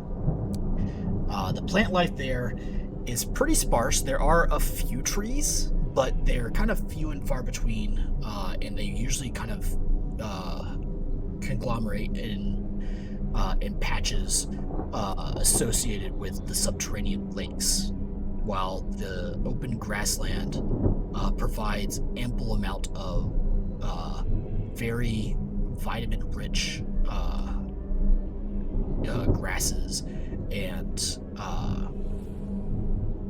grain-style feed for the groks, which seems to kind of hint towards how the groks tend to get as big as they are. Think of it as the same way as the planet Earth being able to provide the necessary amount of nutrient and food to allow dinosaurs to exist 65 million years ago. Basically, this planet is in a stage of its life cycle where it is allowing for, I wouldn't say megafauna, but something akin to semi-megafauna. And the fauna that does exist there tends to get very large due to the overabundance of food and such. There are, through the cliffs, there are a number of different tunnels and such. Some are man-made, some are not. I guess, what is the specific question that you're looking for? Honestly, mostly just general images to get a general idea of what kind of color scheme would be help with fabrication of camouflage. Get an idea of what in the grassland. Typical. Well, I mean, here. Let's do this.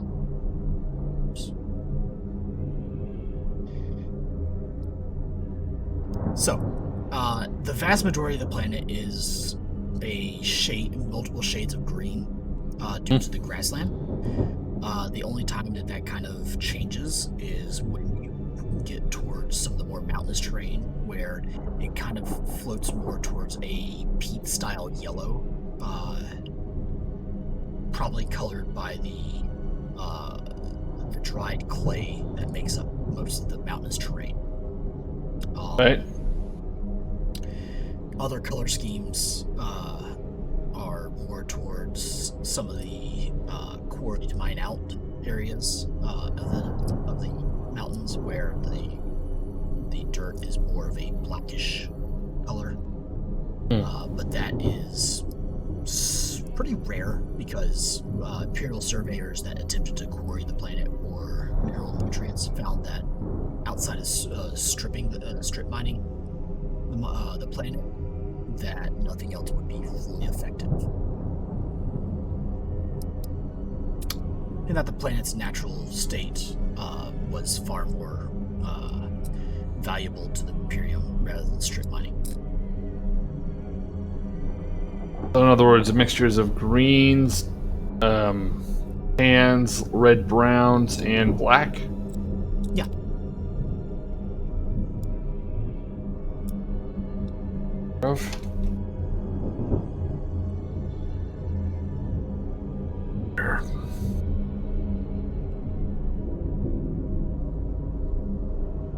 What's the likelihood of geological incidents like earthquakes, that kind of thing. In your search, you have not found of one in the past decade. Fair enough.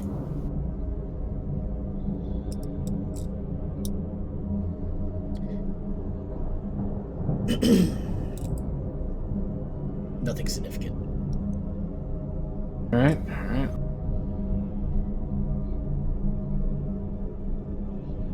Think there'd be enough hills and valleys and such to set up easily concealable campsites, listening and observation posts, that kind of thing? That is something that is more case-by-case basis. So in other words, you got it. As you look at it, you could probably figure out, like, hey, I could make a one here. But due to the fact that the planet is made up of large open plains separated by mountains, you figure that while you could probably set up on a mountain, your view of the plain is commanding. But if you're in the plain, you're obstructed by the mountains. Yep, that's pretty obvious. Think Wild West. Somebody will see you coming if you're on the plain, or you will see somebody coming if you're on the plain. If you're on a mountain, you have a pretty commanding view of it, but only as far as you can see. If that makes sense. Yep. That scout kit comes with magnoculars.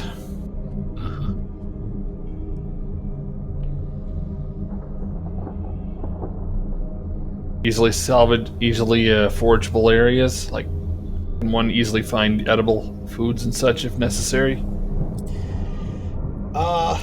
The planet has an overabundance of wheat and barley style grains. The planet has a pretty good abundance of carbohydrate-based foods, of course, and also protein-based foods from the Grux, the Grux range, essentially, or from the Grux ranges, I should say. Not a whole lot in the way of vegetables outside of that, but there is regular shipments that hit the planet due to its importance to the Imperium. Scavenging in terms of like survival-based foods. I mean, you can kill any number of animals. Most animals on the planet are considered edible.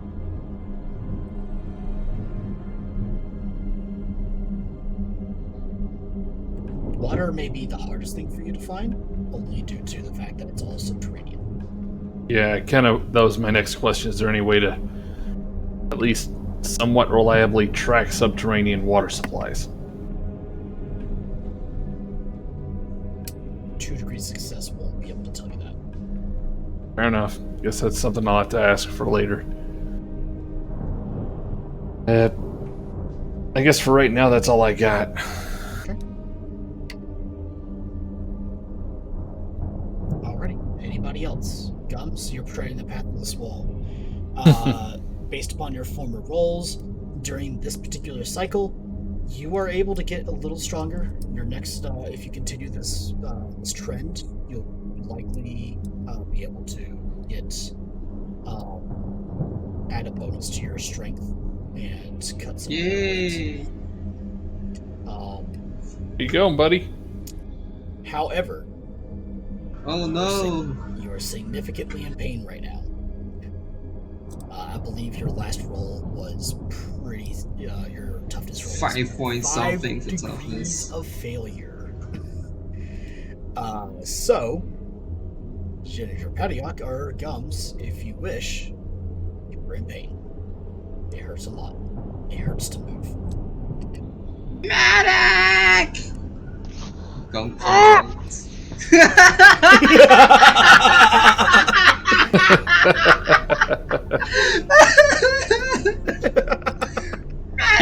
You right there? Feel a disturbance. I feel a disturbance in the force. Actually, we can actually test that. Peter, Oh no. why don't you roll me a citations test? Hey, what? Oh, okay. Hey, what? Here I go. I was gonna say you could add a +20, but it looks like you fail anyway. Yeah, no, you don't feel any disturbance in the force. You thought you heard something, but it's probably just your imagination. Yeah, I'm sure everything's okay. I won't worry about it. Minions! Help me! Find the robot doctor! The metal doctor! Oh, thank God he said robot doctor. I said robot by accident. I'm sorry. Find the metal man. Your minions. Oh, I'm sorry. No, your companions. Sigh and slowly walk their way out of the exercise room. Oh my. Oh. Roll a d10, please.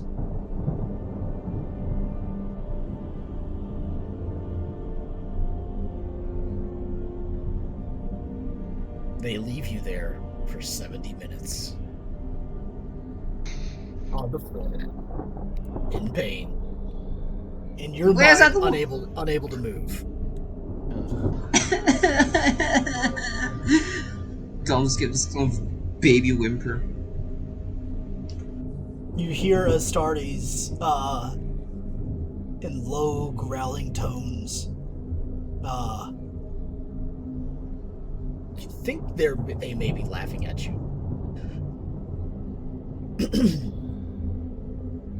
Help me, metal men! Wait, no, these are Astartes. Help me, big men! Will Astartes be have mercy? Seek the metal man! Oh, water! I think you recommended me water. Give me water! One pours water on top of you. Oh my God. Gums is so Another kicks you over so that you're laying face down. Wow. They're Astartes. They don't give a fuck. Gums is now so more so they're Astartes of the Second Legion. They give less than a fuck. Gums is in pain and now he's wet. Yep. I don't think this water therapy is working. You continue to hear heavy footfalls as people walk by you. Around, I would say, like 60 minutes or so. Yeah, we'll say 7 minutes. We'll just go with the time. Patioc, a group of guardsmen enter your section of the Apothecarium. You recognize them because you have a very good memory and you're very intelligent. They are the companions of the rattling guardsman named Gums. What did he do this time? I'm not going to make up voices for them, so I'm going to say that they basically explained to you he's working out again, but now he can't. So move, and then sent us to go get you. Gums he did the lifting thing, he tried to exercise, and now he's back walling on the floor in pain. Yep. I'm gonna turn to one of my orderlies, Darren. Darren, mind go collect. Can you just leave him there? So, he's role playing for his companions. Yeah. Yeah, I might as well, if I'm role playing my companion, I might as well role play him properly.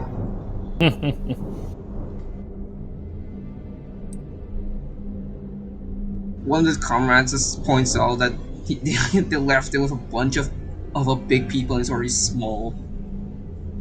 They may step on him. They're probably not going to help him, especially if he continues to scream. Fine, I guess we're obligated to do something. If you want him to not be thrown out an airlock, that would be wise. All three comrades just sighs in disappointment at hearing the missed opportunity.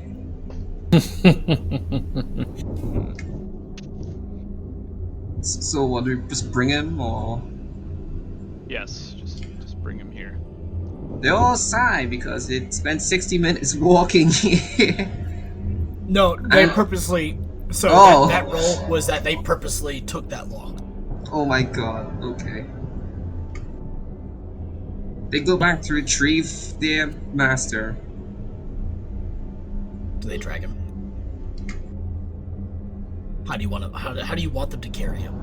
Hold on. Hold on. I have an idea. Oh no.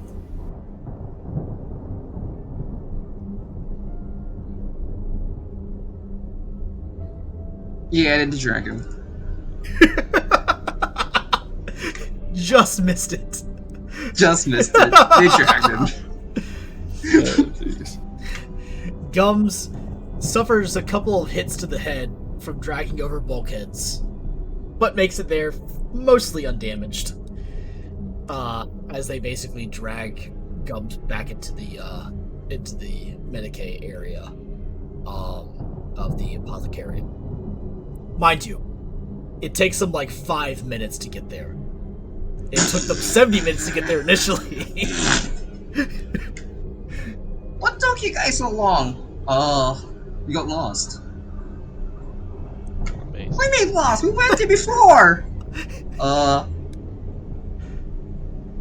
We got lost. And they present the just balled up version of Gums. Alrighty. I'm gonna have one of the orderlies pick him up and put him on one of the beds. It's not hard, but they do. The water thing didn't help, Melon Man. Alright, so The when water you didn't go help. when you go to do your workouts, how do you start? I lift the thing, I put it down, and I lift it again. Alright, you're already wrong. You should always make sure to stretch the muscles that you're going to be working out before you begin doing Stretch my high-intensity muscles. exercise. You told me the water thing, and the water thing didn't work. And Gums is soaked. I was not aware that you were unaware. Or I was not aware that you did not know how to properly exercise. That is There's my, a proper way. that is They my all fault. do the same thing. The lift things and they put them down. I'm gonna show him my biceps and flex them. Do you want to get muscles like these, Gums? He flexes his biceps, Gums, and it's like looking at multiple boulders that are covered up by skin. I'm sorry, is this a tech priest or what? This is a tech priest, but a tech priest who worships the machine that is the human body the same way that the Emperor. Jesus Christ. The same way the Emperor gave glory to it. Just like everything in life, Gums, there's a proper way to do everything. Or there's a proper way to work out. The next time you go to the gym, after I finish treating you and you spend some time resting, make sure to stretch the muscles you're going to be using, and start with How a am I low. supposed to stretch? Am I supposed to pitch and pull? I'm gonna do a series of stretches as an example. That's a demonstration. Okay, hold on. Yeah, like Hold on. like stretching hold on. legs, stretching arms, that kind of thing. Hold on. Give me the agility check. I have low Paddock. But you can add a plus 30 to it. Okay. Because this would be things that you're familiar with. I'm a fate to reroll that. Yeah, 79. Oh, fuck. Yes, you're worse than me. Wait. Wow. As bad as No, me. he's not as worse. Gums, if I had you roll it, I would have you roll it with a plus 30. Or what, minus 30? No, plus 30. But yeah. So, Paddock looks as though he is a sculpted version of a man. With, very minimalistic in terms of cybernetics attached to his body. Visibly speaking. He's flexible. What? Visibly speaking, I imagine there's Yeah. at least some synth muscle in there. Not yet. Depends. Is Not there? yet. Not yet. That's Okay. what I'm growing it for. Fair enough. He's flexible. He kind of half-assedly, shows you how to stretch. he basically just kind of like gives the movement of like hamstring and thigh stretches and trap and deltoid stretches and stuff like that. This looks like a way of dance moves. This is. They kind of. I'm pretty sure I've seen somebody do this to get a girlfriend. Regardless of what they're used for, if you do this, I guarantee you'll have an easier time gaining muscle. Once you've done that, start with a lower weight first. Do a couple of reps, and then begin moving up higher weight as you get used to it. Otherwise, you're just going to damage your muscles and not gain, and minimize your own gains rather than increase them. He said gains. Yes. Yes, I did. But they're all big. Well, Look at the solve ship that you're on. Wait, are you referring to the space marines? to I think he's talking about the weights. Oh, okay. If the weights in their gyms are too heavy, find something that weighs less than those that you have easier access to. Like a heavy weapon, if someone will allow you to borrow it. Unloaded, of course. And under strict supervision. And then once you're comfortable with that, then maybe try hitting the gym. Or going to the Astartes gym again. But, violently trying to lift heavy objects with improper form and improper preparation will only lead to pain? Pain. Yes, you feel the pain. The pain you're feeling now. What about the water? What else is to do with the water? I'm soaked to the bone. You should always. You should be drinking the water, not pouring it on yourself. How is drinking the water help? Because, like any good machine, it has needs. You must make sure you're properly hydrated and must have proper energy in order to provide yourself with enough energy to perform tasks, such as lifting weights. Water is what keeps you from water is what keeps you from dying. So you should always be drinking it when you can. This sounds complicated and hard. I regret my decisions now. How did you get this far without knowing that you needed to drink water to live? That is not important right now. But anyway, I'm going to give you medication for the pain, more ice packs for the soreness, and impart you with the wisdom of drink water so you don't die, stretch before you lift, and warm up first. Where do I find a heavy weapon? And if I see you in here again because you are stricken unable to move because you tried to lift something 3 times your weight in a violent jerking motion, I will make sure that you never lift anything heavy ever again. That doesn't sound like a bad thing. Oh, you won't be able to lift anything ever again. I've taken both my hands before. You won't Silence, have the tripod! To I wish to slay!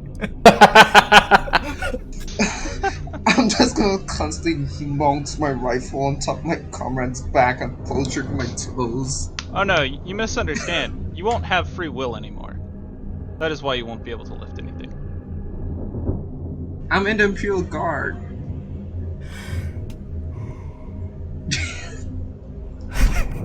He has a point there. You think I won this job? I think I want this job. That's what he says.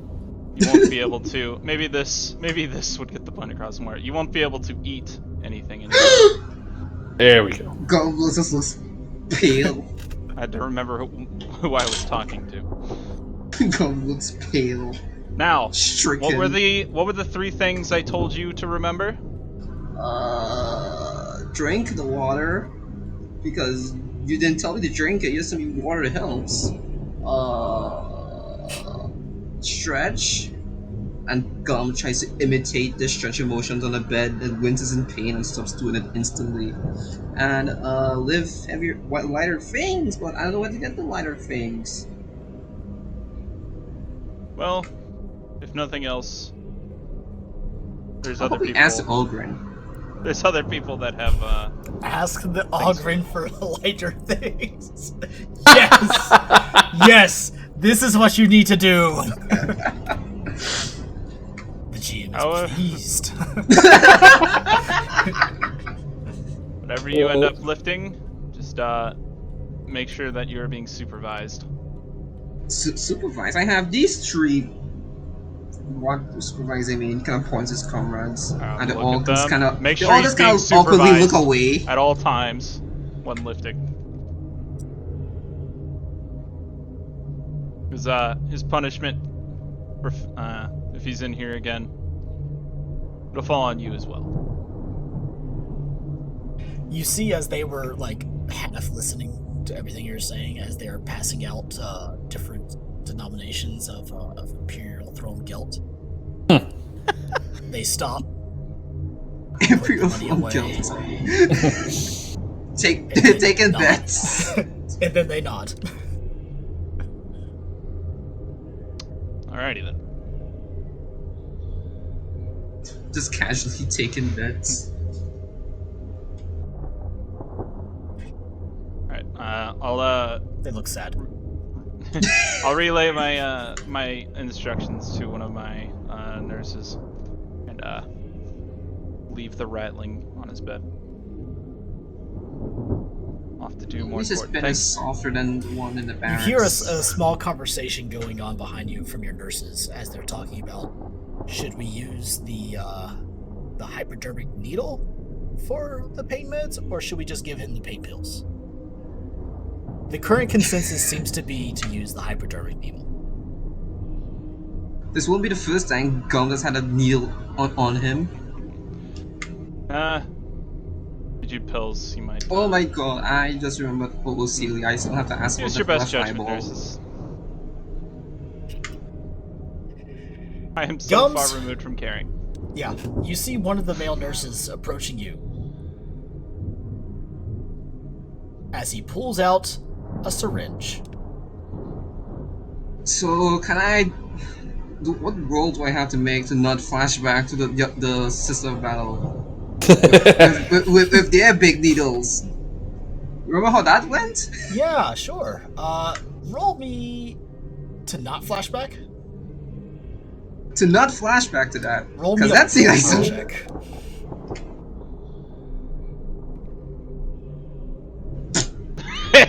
Nope. 69. 99? That's a one-off crit! You are immediately seeing the Sisters of Battle approaching you with their needle. These are not Sisters of Battles, but it's just as menacingly, because they seem to take as much pleasure. Gum sees the tiny pointy object and he flashes back to when he had stuff grafted onto him. Right, Immediately screams very loudly and attempts to crawl off the bed away from the big giant needle. Nah, you can't move. You weren't able to even get off the floor, pal. You just have this rattling that's just painfully attempting to crawl away like a little slug and it's unable to move. Little slug. Janitor Paddock sees as Gums' companions again are passing her out money. Why does no one normal ever come into my infirmary? It's so far the people that have been in my infirmary are Gums, Pack, and Frank. No one normal. Look, man, this is the party you signed up for. You're the one that put your transfer paperwork in. Fair enough. This is the bet I made. This is the deal you made. Can't back out now. Does Gums make it out of the infirmary? No. Oh, okay. Gums is like a the nurse looks back at Janitor Paddock like, what should I do? Gums at the moment is like an Objective. overturned turtle. What else? Okay. Gums. Roll me a strength check minus 10. Roll what? Roll me a Strength strength check minus 10. minus 10.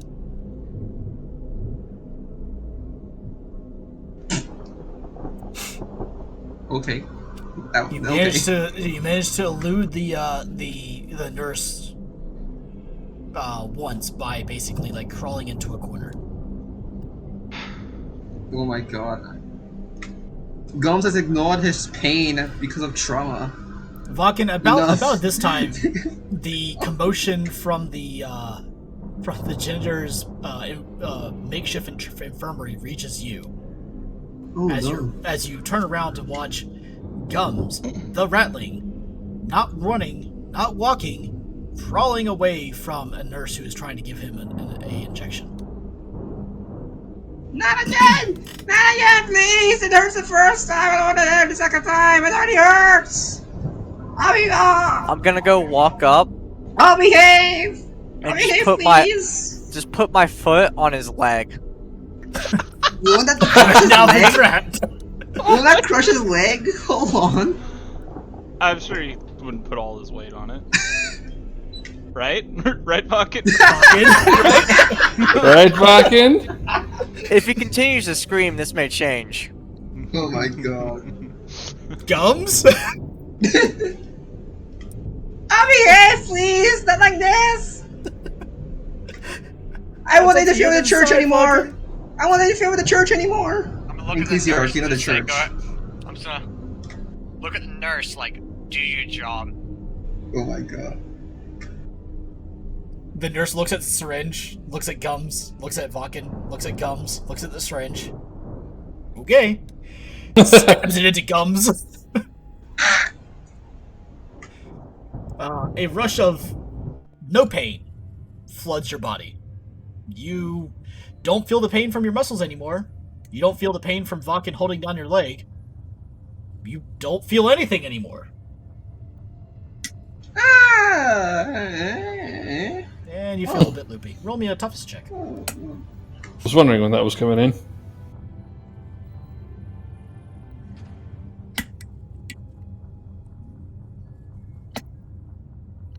And you're unconscious. Hey, this don't feel silence. so... Finally. Gombus face plants the floor. Nurse looks back at you. May have used a little bit too much. Oh well. Hey, you know. What's the worst thing that can happen? Next time, He's a big guy, he can take it. next time that happens, just walk him to the hangar and open the hangar doors and kick him out of the space.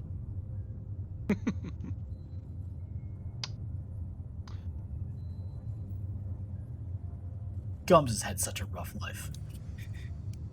That's one way of looking at it. Alrighty. Is there anybody else that wants to do anything during this iteration? Yes. Okay. Breezy, what do you want to do? I'm going to bring the weapon over to... where's his name?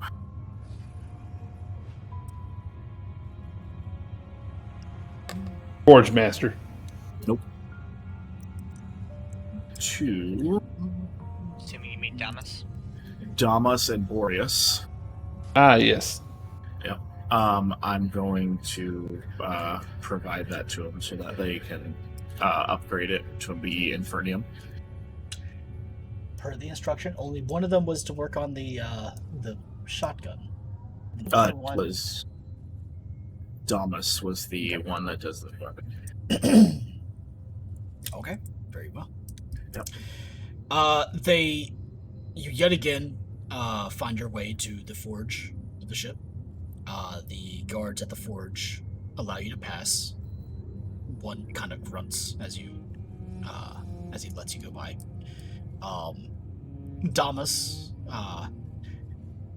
it's a little bit difficult to tell one from another, but after a couple of failed attempts to find him, one of the forge one of the tech reads finally allows you to or shows you over to Damas's forge.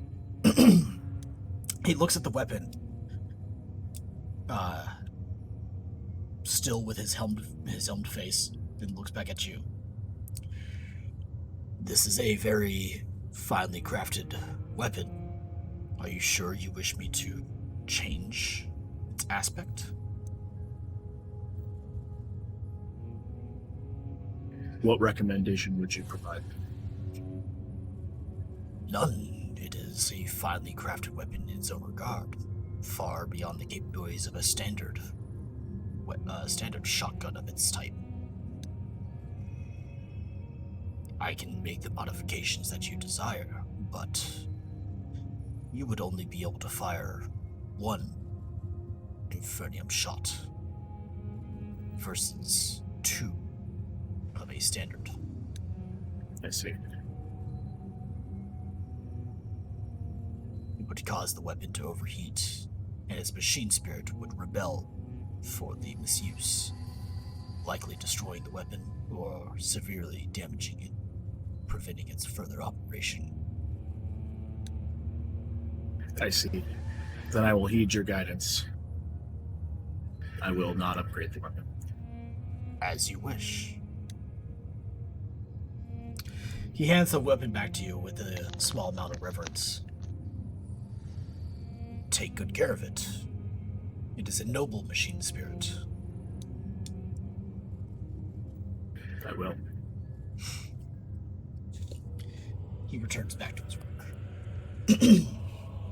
Cool. I'll go over to Boreas.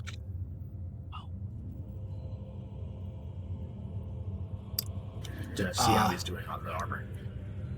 He has not started. You've only provided him with the plates of ceramite, which could be smelted down and reforged. If you remember, Pack has all the pieces of armor, or pieces of steel, adamantium, and some other things. Beautiful. Then I will not do that and go. He does look like he's doing quite well on whatever he's working on right now, though. Then cheerleader it is. You're doing great, buddy. Thank you, Inquisitor. That's all. Very well. Cool. Then I'm going to like work on whatever he's working on. Yeah, I'm gonna go to my quarter. No, not my quarters. I'm gonna set up the grow bed that I got. All right. Have you ever set up a grow bed before? No, but I'll pull up the instruction manual on the Nexus. Roll me an inquiry check, please.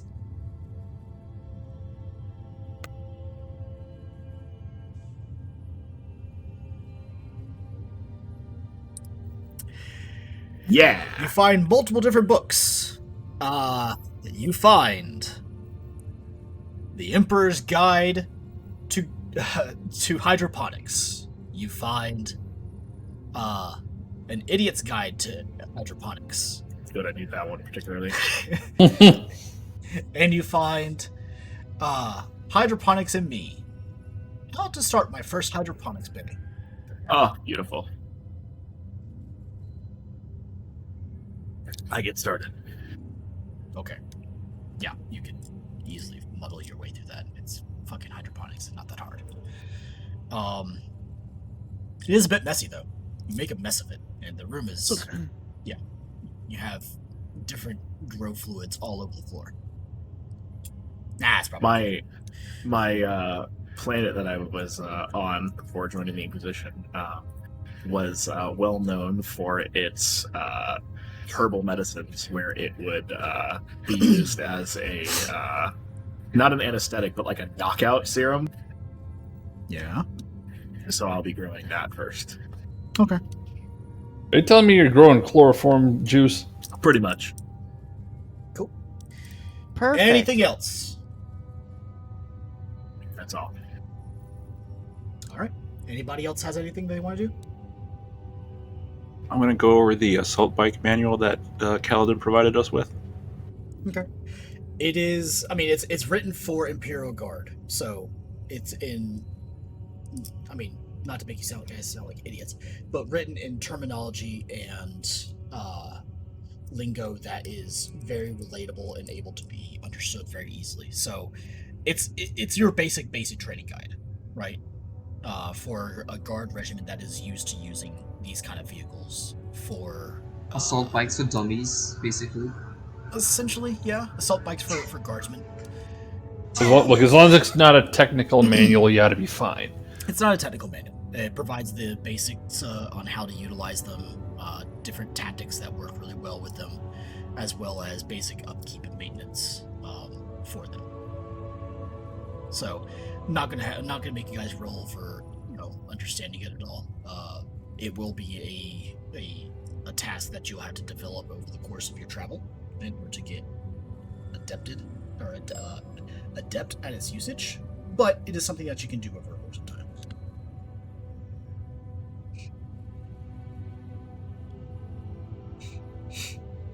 Alrighty. Anybody else? I'd like to be the last one to go before we continue move on. Okay. Give everyone their ability to go. Keith, Guns, Leroy. Trying to think, but let it roll. Let it roll. All right. Falcon, Paddock, Pack. So Pack, I'll let someone else go first. It's fine. I'm good. I have something to do with Pack, so I figured. Just let me know. Yeah. Yeah. So Pack is, and other than looking, wandering around with his scrap of metal, is trying to figure out how to hold a bolt gun one-handed, which I don't know if he can do. A bolt gun? Hold it sideways. Mm-hmm. It's one of their special traits as an Ogrin. Yeah, with the bonehead, is that he gets rid of the clumsy trait and he can hold basic weapons with one hand. Yeah. Bolters, bolt guns specifically. So like bolters and Astartes pattern weapons are actually sized similarly for Ogrin, because Ogrin are almost as big as an Astartes, if not as big. Just some say a little bit bigger. Yeah, there are some Ogrin that are larger than Astartes. It is not uncommon. That's why a Ripper gun is essentially just a bolt gun, just without the bolt. Because bolters have a tendency of breaking down if you try to use them as clubs. So I mean, you can figure out how to hold it and use it. It will take you a little while to get adept at using it, but I mean, you could physically hold it and fire it. Okay.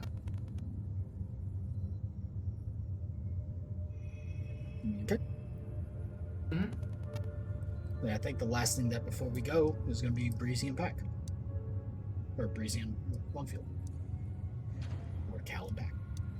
I'm going to radio Vox, whatever, Pack.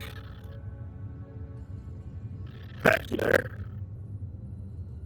This Pack? You still have that metal you hauling around everywhere.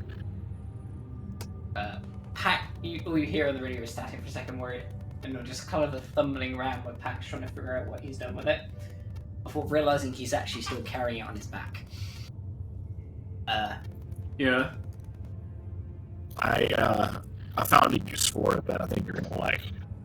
You mind bringing it to the forge, and I'll show him to get there. Pack not know where he is. Okay. What do you see around you, Pack? What do I see again? All right. You see a lot of metal. You are not any person that's ever worked a forge. You're not a metallurgist in any sort of way. You have a lot of metal that you determined was strong enough to be made into pack armor. So have I actually, by coincidence, ended up at the forge? Is that what you're telling me? Oh wait, are you trying to make your way to the forge? Yes, I have. Basically, I don't know where I physically am. Oh. So I got asked what can I see? Roll me a 1d10.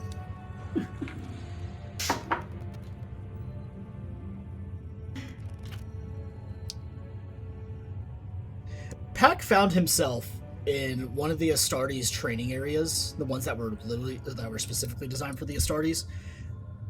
None of the Astartes really had any problem with you being there, mainly because you didn't really make any sound, you didn't really do anything, to distract them, and you weren't getting in their way. You just kind of like sat down in one of the sand pits, and was muddling around with a bolt gun that you found, and then started fumbling around in your pack. You look around. You could say Castle. You see a number of Adeptus Astartes with or without their helms. You see a few of them engaging in like in different wrestling matches. A couple of other ones that are in armor, practicing with their weapons. And you see a couple of others that are using bolt guns at a firing range. So on the comm, I just say, lots of big lieutenants, lots of them training, and that's literally all Pac knows how to describe this entire scene. Lots of big little uns and training. Yes. Okay. Is there like you said training? Are there like sand pits? Yes. You are sitting at one. And fun. Are you in the training hall? Yes. Okay, can I lead him to me based on that information? Because I've been to the training hall. I remind you, there are multiple training areas that. Shit. Okay. I'm also gonna just to add a little bit of flavor to this pack. You've also made a sandcastle, which good. Okay, good. That's what I was hoping. I'm used a lot of Space Marines. It's really just like four different mounds with the little flag that you found, which is really just like a piece of cloth that was ripped, and you found a stick and stuck it in there. Are there people around you? Are there big little uns around you? Yes. Yes. Can you ask one of them to show you how to get to the armory? Yes. Or forge, excuse me.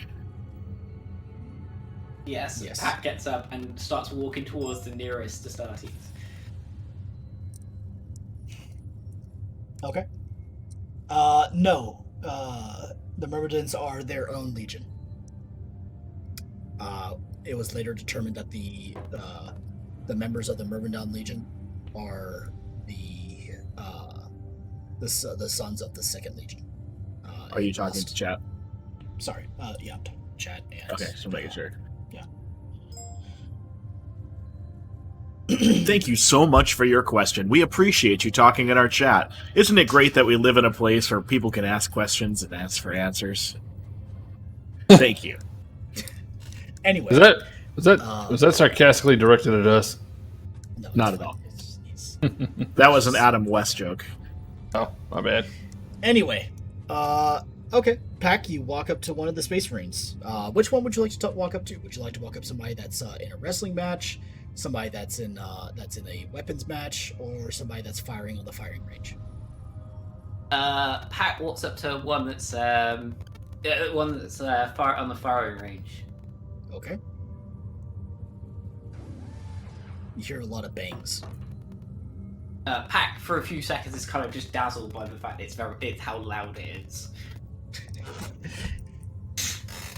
Before he kind of walks over and stands almost, right almost within inches of an Astartes. He doesn't notice you at first until he begins to reload and looks like in midway reloading, kind of just like looks over at you.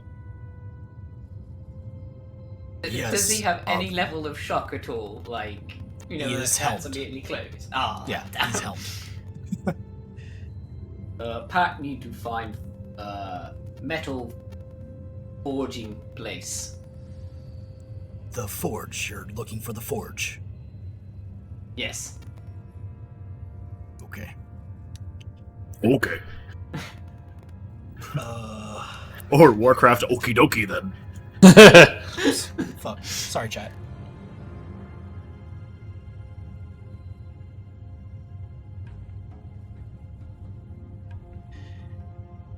I just dropped my. Drop your what? Sorry, I just dropped my mic on my keyboard. Drop your pocket. Alright, let's do this. What is his experience with Og?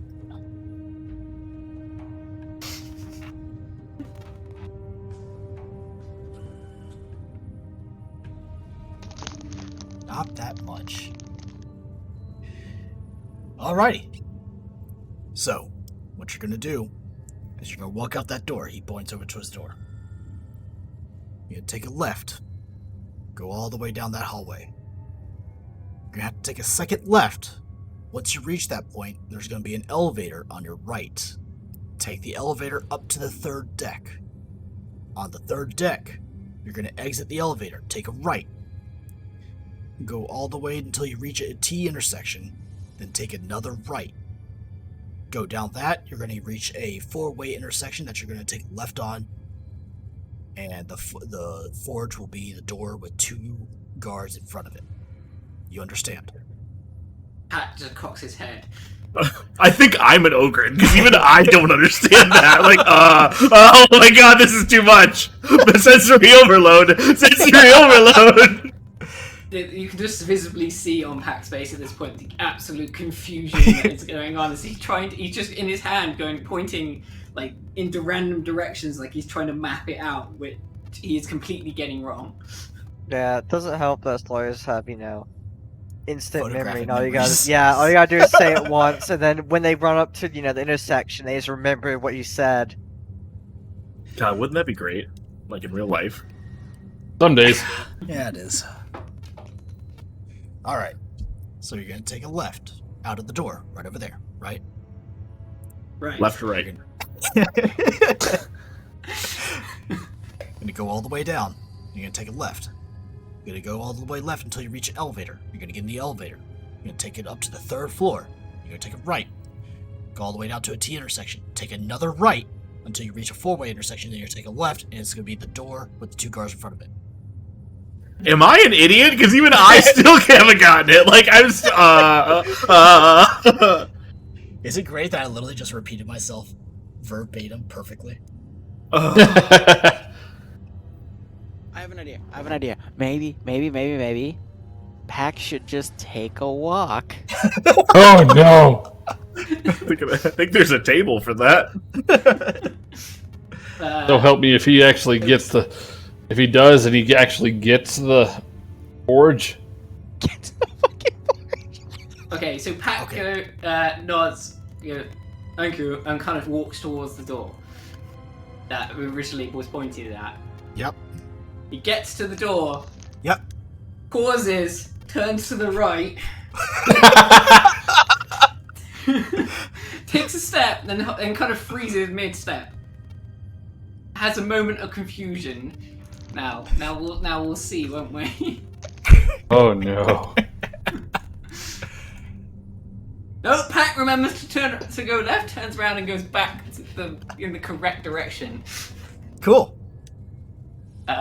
He then turns left again, as he has his momentary brilliance, and gets to what is the elevator, and then stops, realizing that he doesn't know how to operate an elevator.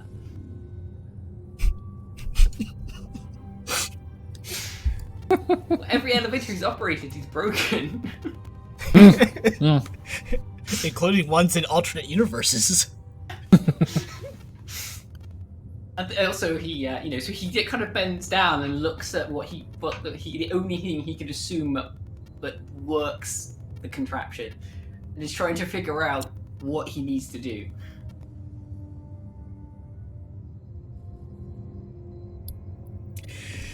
Huh. Let's see if somebody finds you. Pack just slams all the buttons in frustration. He doesn't know what he's done, but the buttons are now permanently depressed. Alrighty. Let's see if... Okay. You want one of us to roll there something? for about... Huh? You want one of us to roll something, see if we show up? Nope. No, Okay. nobody... Like, this is a section of the ship that the guardsmen are kind of barred from. The only reason that he got in was because he amused them. Fair enough. Like, the only reason that he was left in that training area was because he was making sandcastles, and the other Space Marines thought that that was fucking hilarious. Okay, then. Which, because I find it fucking hilarious, honestly. So anyway, you're waiting there for about 9 minutes until the elevator finally comes down. And a couple of Space Marines exit, and the door is left open. Pack steps in and just slams about the bottom. All he knows is the number 3 is somewhere near the bottom, and just kind of slams all the buttons on the bottom. Cool. Which his hand side probably covers about 1 to, whatever numbers, like 1 to like 18 or whatever it is. Depending on how it's arranged. Cool. You wait for about 20 minutes. Or sorry, no, sorry. The elevator goes up. And the door, and again, it stops and the door opens. So Pack sticks his head out and tries to see if he can kind of figure out anything.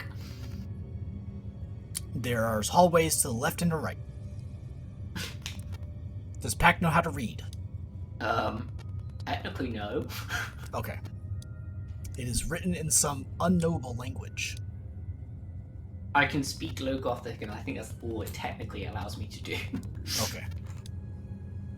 There are words on the wall that resemble some symbols. Does he recognize anything at all? Roll me an intelligence check. Let's find out.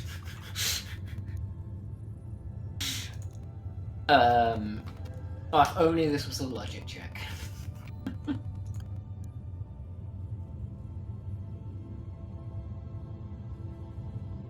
Pack understands nothing. Pack gets back in the elevator and just slams the buttons again. Okay.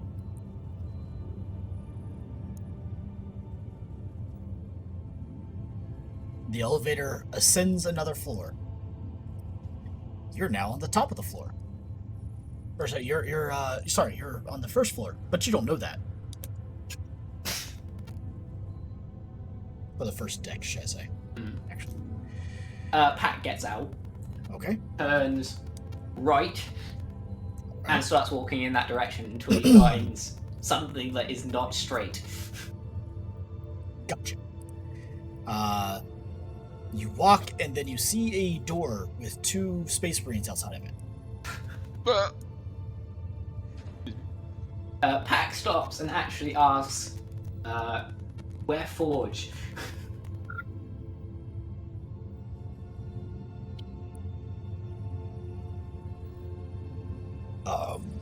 That is on the 3rd deck.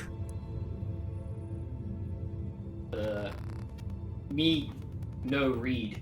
Me don't know letters, numbers. Pack can hear sounds of vox clicks going back, basically from both of the helmets of the Astartes, as they kind of turn towards each other. Follow me. Pack follows the the Space Marine. Takes you back to the elevator that you're in, that you rode in on. Takes a momentary pause to see the dents in the buttons. Shakes his head. Presses one that is a symbol that you don't understand. Pack memorizes the symbol as for what he believes is now 3. Yeah. He attempts to memorize. Attempts to remember. And exits just before the door closes. You ride your way back down, and you're now on the 3rd floor as the doors open. Pack steps out. Okay. Now let's see if Pack can remember where to go. This is just gonna be a game of pure luck. Pack remembers where he's going. And heads off. I can't remember if it's actually left or right now. I think it was right. Heads off to the right. Left. It was left. Oh, sorry, it was right. It was right. I'm sorry. He heads off to the right and keeps going until he gets to a T intersection. All right. At which point he is now, again, slightly bamboozled.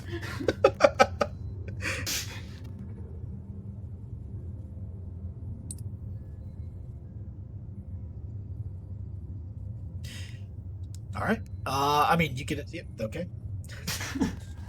Pack decides he's now gone the wrong way and turns around and comes back the way he came. You reapproach the elevator.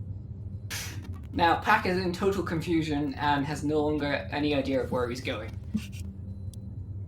He kind of just he just sits there, waiting for someone to come along. Luckily, you know what? That's 5. That's within the crit range. Who wants to help Pack?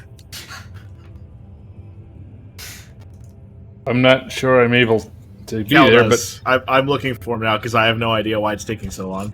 Okay. Okay, Kaladin, as you begin to find your way to another portion of the guardsman quarantine area, you approach a large Ogren, even large for an Ogren actually, who's sitting on the floor, or on the bulkhead, excuse me, cross-legged, in front of an elevator. Hey, Pack. Pack looks up and waves. What you doing? Pack lost. Pack tried to find metal hammer place. I see. Well, okay, why don't we go this way? Pack gets up and starts to go that way.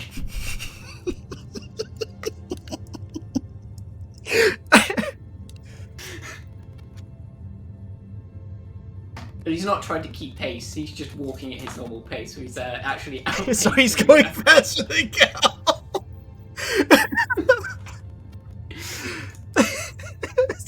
Cal, he starts to overtake you, and then passes it by you. That's just going at regular pace. Pack, do you remember what happened? Which way you're supposed to go? No, wait. What you're supposed to do, even if you went down the hallway that had the 2 guards in front of it? We shall see. That roll? No. No. Nope. Pack doesn't. Cal, he passes by the forge area and he continues to go. Back here. Back here. Hang Too on. far. Too far. Pack doesn't hear it. God. I used the radio. Oh, my chest. Pack, you hear Cal's voice on the radio. Pack goes, yeah? Pack going that way. And just Too far, bud. Too slows far. down a bit. Pack comes to a stop. But you said go that way. I did. You went too far that way. Pack turns around and heads back the way he came. Jesus Christ. Do you Over stop here, at bud. Cal? Pack stops at Cal and goes, which way? Right here. You're here, yay! Pack Pack's massive hands are just clapping together. like an excited child. Those have to be some very loud clapping noises. My god. Man might be confusing for shotgun blasts. You have studied it in the Imperial archives about commissars who were put in charge of squads of Ogren. You have just experienced a tiny iota of their pain.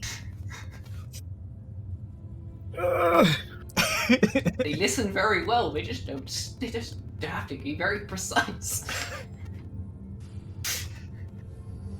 Yeah. All right, so you guys, so the two of you enter the forge. Pack, you see many men who are hitting metal with hammers. Pack starts heading straight towards the nearest one to kind of lean over and just Pack stares. immediately takes a left and begins to walk towards some of the Astartes. This way, Pack. This way. Pack kind of stops and is kind of looking back and forth and like like a child going, I really want to look at what he's doing. I really want to look, but I'm not sure if I should. You shouldn't. This way, bud. Pack reluctantly heads back towards Cal. And it's very obvious on his face that he's very unhappy about this decision. Okay, we go to Boreas then, and we go to his fort. All right.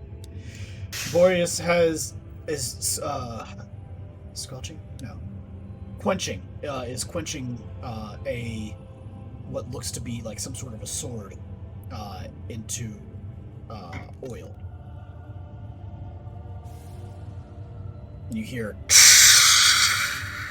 as it's getting currently quenched. Beautiful. He looks up, and a mechadendrite takes a hold of the sword and continues to quench it as he then addresses you. Inquisitor?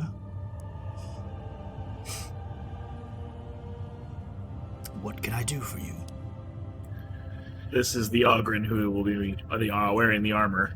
He also brings the metal that he has in his possession. Fascinating. I don't think I've ever made a armor set for a Ogren before. I have faith that you will succeed in this endeavor. It's not a hard endeavor. I could do this. You see as a kind of like what looks like a monocular of some sort comes down in front of him, and you Kaladin can just barely make out as it seems to flip through a number of different lenses, and you can hear clicks and things come from it. Another mechadendrite from his back holds a data slate in front of him, as with his normal arms and hands, he begins to take notes as you hear the constant clicking. Pack, what are you doing? Pack just stood there staring at the mechadendrite that's quenching the sword. Sorry, he's not even focused on anything else at this point because he's just totally fascinated by the noises it's making. The mechadendrite takes the sword out of the oil and begins to then dips it into a bucket or a large barrel that looks like it's holding water. You see a number of other swords, other pieces of equipment that are also being quenched in the water. It hisses for a second, but far shorter. As the mechadendrite lets go of the sword and then retracts back onto his power pack. Fascinating. Ogren, do you have the metals that you wish to use? Mm-hmm. Reaches over his back and kind of just pulls the stack of scrap metal that he was been carrying around and just puts it down in front of him.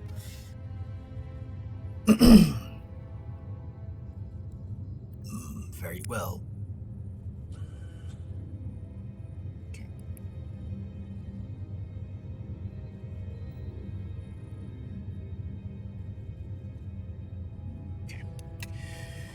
Interesting. He goes through the pieces of metal, looks at a few of them, throws a couple behind him, and then stops as he holds onto one. It's not incredibly large. It's not small either, but it's you can see that he is holding it with a small amount of reverence. Do you know what this is? Hector shrugs. Strong metal. Indeed it is. This is adamantium. I believe only the finest armors were ever created using this metal, though often in a much larger supply. I'll see what I can do. I have your measurements already. Come back in... He looks up. He contemplates for a second. Come back in a week. I should have it complete by then.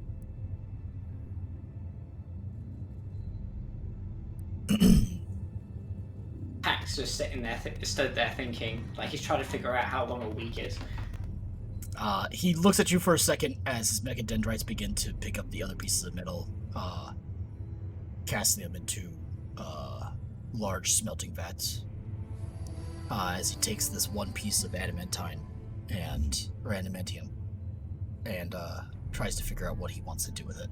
As he begins to take measurements of it and other things, he turns around. He's no longer addressing either of you. Thank you. We will leave. Still hasn't used any of his hands yet, as the mechadendrites have begun starting doing other things. He waves a hand in an acknowledgement. Hack's is just stood there looking at what he's doing. It gets pretty. It gets kind of pretty after a few minutes, because he begins to smelt down the metals and reforging them into bars and rods and things.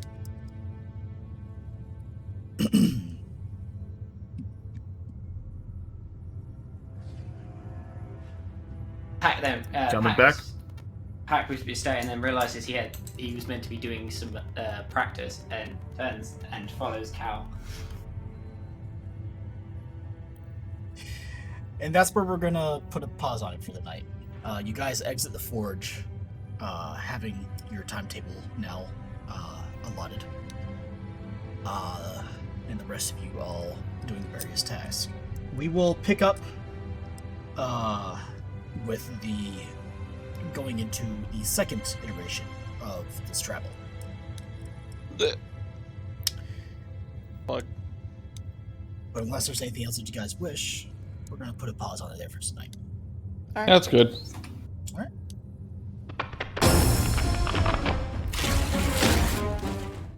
Well, then we will pick up next week. Same bat time, same bat place. 1 week until armor's complete. Oh, okay. You're writing that down. Thank you, everybody, for watching. We hope to see you guys next time. Have a good night. Have a good one, chat, and thank you for putting up with us.